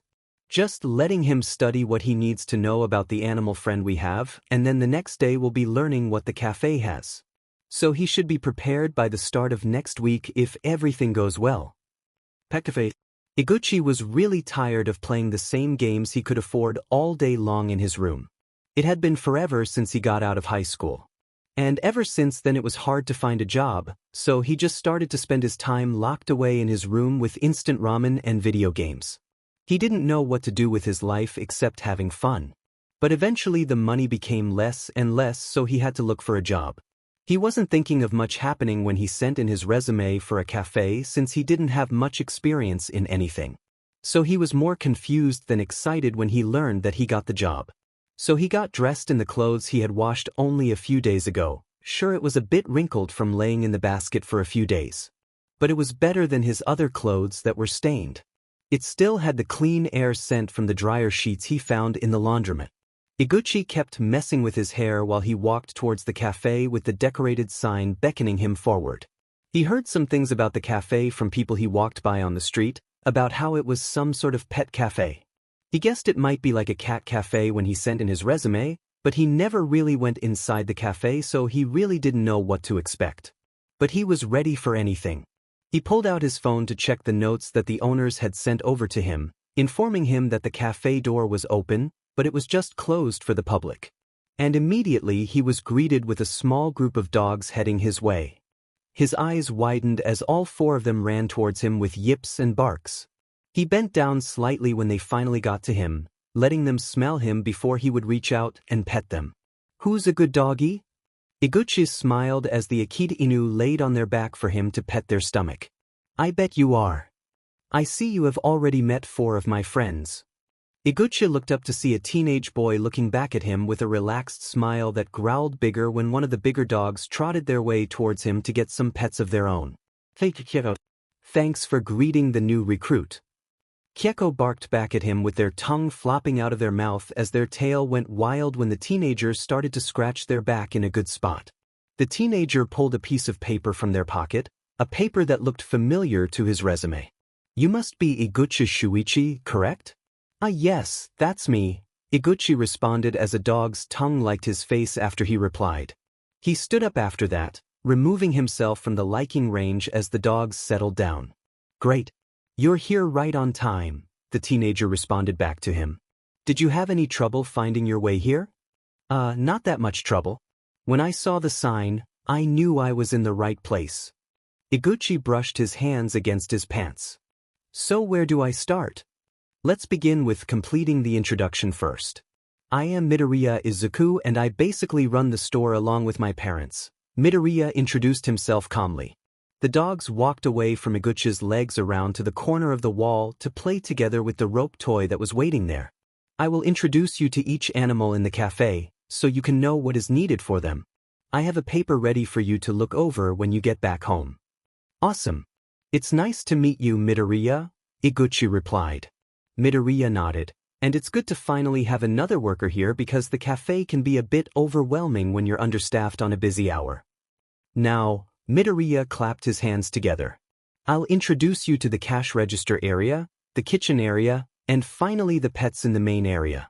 I have already moved them from upstairs to the downstairs play area just so I can introduce you fully to them with no problem. First up is the cash register area. This is where people can order takeout, will ask for a table, and just overall pay for their food ahead of time or after they have eaten, Midoriya said, allowing Iguchi to come behind the register to show him how it works. Iguchi took a moment to look at the large menus on the wall indicating what kind of food they serve. We accept debit, credit and cash here. Think Dad is working on bringing a touchless option that they can scan their phone to pay virtually. Midoriya coached him through the motions of how to open the register to get the change for the customer, which buttons to press on the screen, and more. Iguchi was pleasantly surprised it was a touchscreen when Midoriya added that they originally had an old model, but they upgraded to deal with customer order faster. Midoriya guided him away from the register to a door past a set of stairs. Here is where the kitchen is. This is where the food is prepared for the customers. Prep work is done the night before and the day of. He gestured to two double doors that were just inside the room.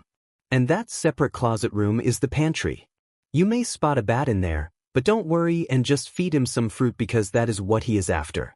His name is Eraser and he only comes by during the night, so unless you have a night shift you wouldn't need to worry.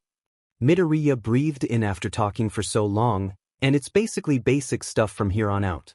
You may not need to cook or bake at all since we mostly take care of that.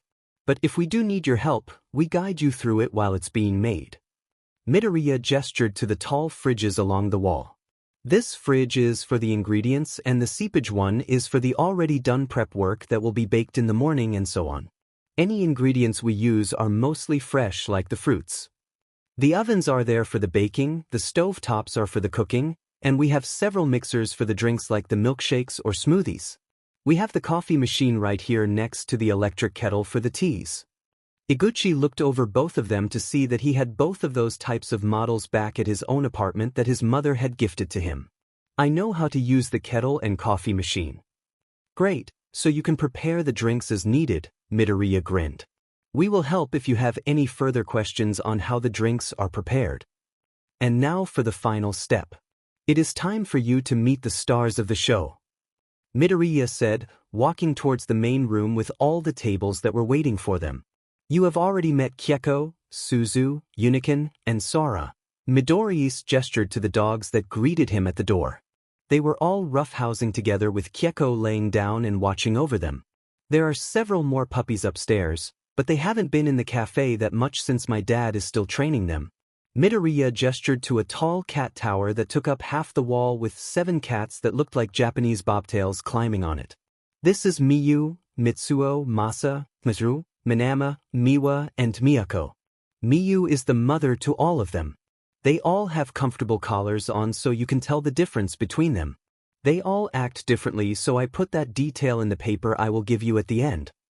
That is Mike, he is a cockatiel named after present Mike. Midoriya gestured over to a bird that was preening his feathers on top of a stand in the corner near the window. He is easy to take care of, but he might surprise you with his sudden singing. So be careful with that. Midoriya squatted down to move his hand over a little area with a fluffy bunny laying down. Down here is Kimmy. She is very sweet and she mostly stays in this area for the day. He doesn't like to walk around the tables as much as the cats and dogs do. Onto the large tanks in the wall. You might not need to access them, but just in case there is a secret method to open them up for you to either feed them or take them out to let them get pet by anybody, Midoriya explained, showing how it is done by demonstrating with a tank with a small turtle inside. This is Turters. He won't snap at you and be careful with the way you pick him up. Midoriya gently picked Turters up to show Iguchi directly how to hold him through the visual example. I will teach you how to pick up the pets carefully and how to transfer them to the people who want to hold them. Midoriya set Turters down before opening up 2 more tanks using the same technique. Just let me know if you can't open a tank if you need help in the future. And ask any questions if I'm going too fast. I'm good for now, Iguchi replied easily, watching a chameleon travel up Midoriya's arm as he picked up a bearded dragon with his other hand. This is Kasuke and this little guy is Pascal. Midoriya tilted his head towards the chameleon that was traveling up his arm to his shoulder. Pascal likes to just travel around on your shoulder if you let him. Kisuke likes to be held, but doesn't like strokes that much. But he does like pats on his head. Midoriya set them both down while Iguchi looked around him only for his eyes to catch on the scales of a huge snake laying on top of a tree-like structure in the corner. Iguchi's eyes widened. Whoa, that's a huge snake. Midoriya followed his gaze to see the long snake draped over the branches. That's Big Mama. She is the largest out of everyone. But don't worry, she is a total sweetheart and very well behaved. And since you brought up Big Mama, I'll introduce you to the rest of the snakes. Midoriya said, opening another 2 tanks with snakes inside. He gently grabbed a python wrapped in a ball and let another drag itself onto his arm. He didn't move his arms that far away from the tanks before turning to him. He gestured to the ball python with his head. His name is Takeo. And then he moved his arm up slightly to show off the longer python. And her name is Hataru. Tsukashi is also in this smaller tank since he isn't that big. I can't really see him right now, so he must be hiding. You must deal with him the gentlest since he is very small and can fit in the size of your palm, Midoriya explained as he set the other 2 down gently back into their homes, giving them each a quick head pat with a smile. Midoriya straightened up before addressing Iguchi with a serious look on his face. Before I forget, I know in the resume you don't have any allergies to the pets here. But are you sure there isn't any pet you are afraid of? Like spiders, lizards, reptiles of any kind? To be honest, I'm a bit off with spiders, but only like the little ones. If you have a tarantula, I'm cool with it, Iguchi replied. None of the animals here put him on edge or made him scared to touch them. That's great because this is Ren. Midoriya moved over to the side to another tank between the reptiles that had a flower pot inside. Iguchi peered closer to see furry legs popping out from the wood piece in there. Iguchi spotted a missing leg on the spider. Aren't spiders supposed to grow back their limbs? Ren is a bit different. Midoriya watched as Ren slowly crawled underneath her flower pot inside her tank. But we love her just the way she is. There are a lot of pets here, Iguchi said as he looked around at all the space with the cats and dogs starting to roam. A cat grazed against his ankle as they walked past him to the window. What happens when they get stressed or something?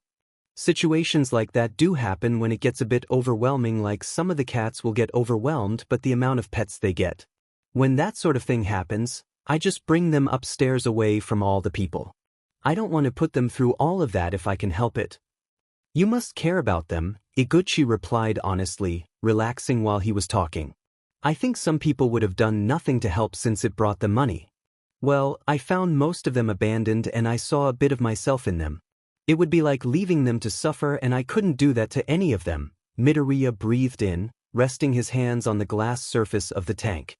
I'm quirkless, so a lot of people just pushed me to the side like that, not caring about me if I was pushed around or left behind. So I don't want them to feel that way. And yet here you are, a business owner at the age of, what, 14? 15 actually, Midoriya's eyes twinkled as he replied. And Iguchi couldn't help but feel like he passed a silent test when Midoriya smiled. That's impressive. More than what I have, Iguchi explained. He looked at the bearded dragon named Kisuke as they relaxed under the lamp in their tank. I got out of high school, but that's it. I have nothing else worthy to my name.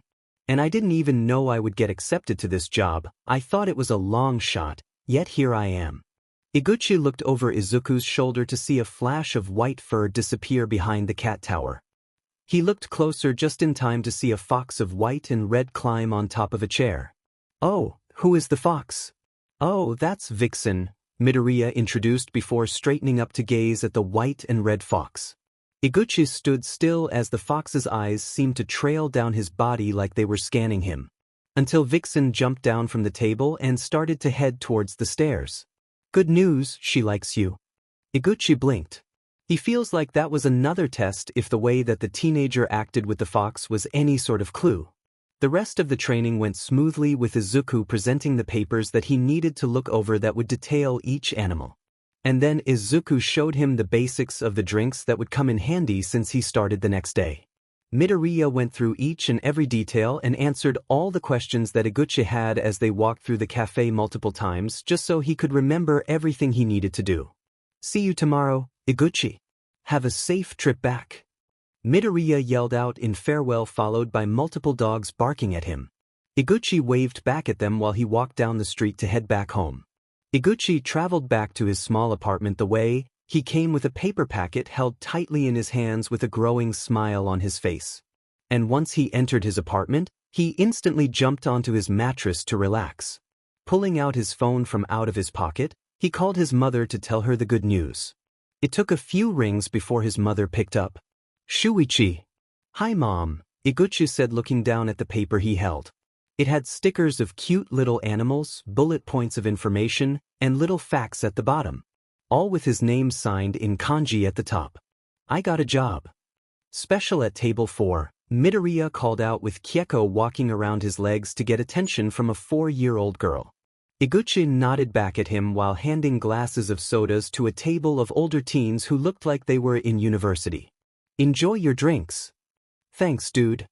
Iguchi was doing well in the cafe despite just starting out recently, and Pascal, the veiled chameleon, had taken an extreme liking to him. Pascal was often riding around on his shoulder when he was taken out of his cage. Iguchi started to only struggle when the cafe was really filled with people, but he was slowly getting the hang of it, with Izuku there to help him through the crowded tables. On his break, Izuku went up the stairs to his room to check on the recently expanded ant farm. He had made a new enclosure that allowed the ants to roam around more in plastic tubes, although he made sure it was tightly closed off since he didn't want them roaming around his room. Sometimes he would feed them little pieces of their baked goods to give them sweetened bread along with their regular food. He looked towards Guinevere, the pink axolotl, in a tank, and gave her a check over. Hey girl, are you okay? I see you ate all the breakfast I gave you earlier today. The axolotl swam around the bottom of the tank while he watched over them. With a smile, he exited his room only to be jumped on by the wolf dogs who wanted attention. Okay. I can play for like a few minutes before I need to go back downstairs, Izuku reassured the dogs while they playfully nipped at his fingers. He bent down to pick up a chewed-up baseball. Fetch. Kota listened from his seat as a bandaged Aizawa announced to them all about the sports festival coming up in 2 weeks. He barely heard Uraraka hyping herself up when thoughts started to rush through his head. What am I supposed to do? How would I use my quirk? Kota thought to himself while he tapped his pencil against his paper. And those thoughts continued to cycle through his mind through the rest of his classes until lunch, when he sat with Shoji and Tokoyami. Kota, what do you think about the festival being moved up? Shoji asked with one of his mouths on his appendages. I don't know, Kota answered quietly. I don't think I'm ready. Revelry in the darkness, Tokoyami added dramatically while Dark Shadow snagged an apple slice off of his tray.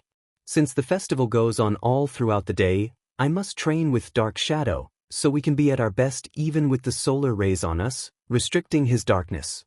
Dark Shadow munched on another apple slice while Shoji coughed behind his mask.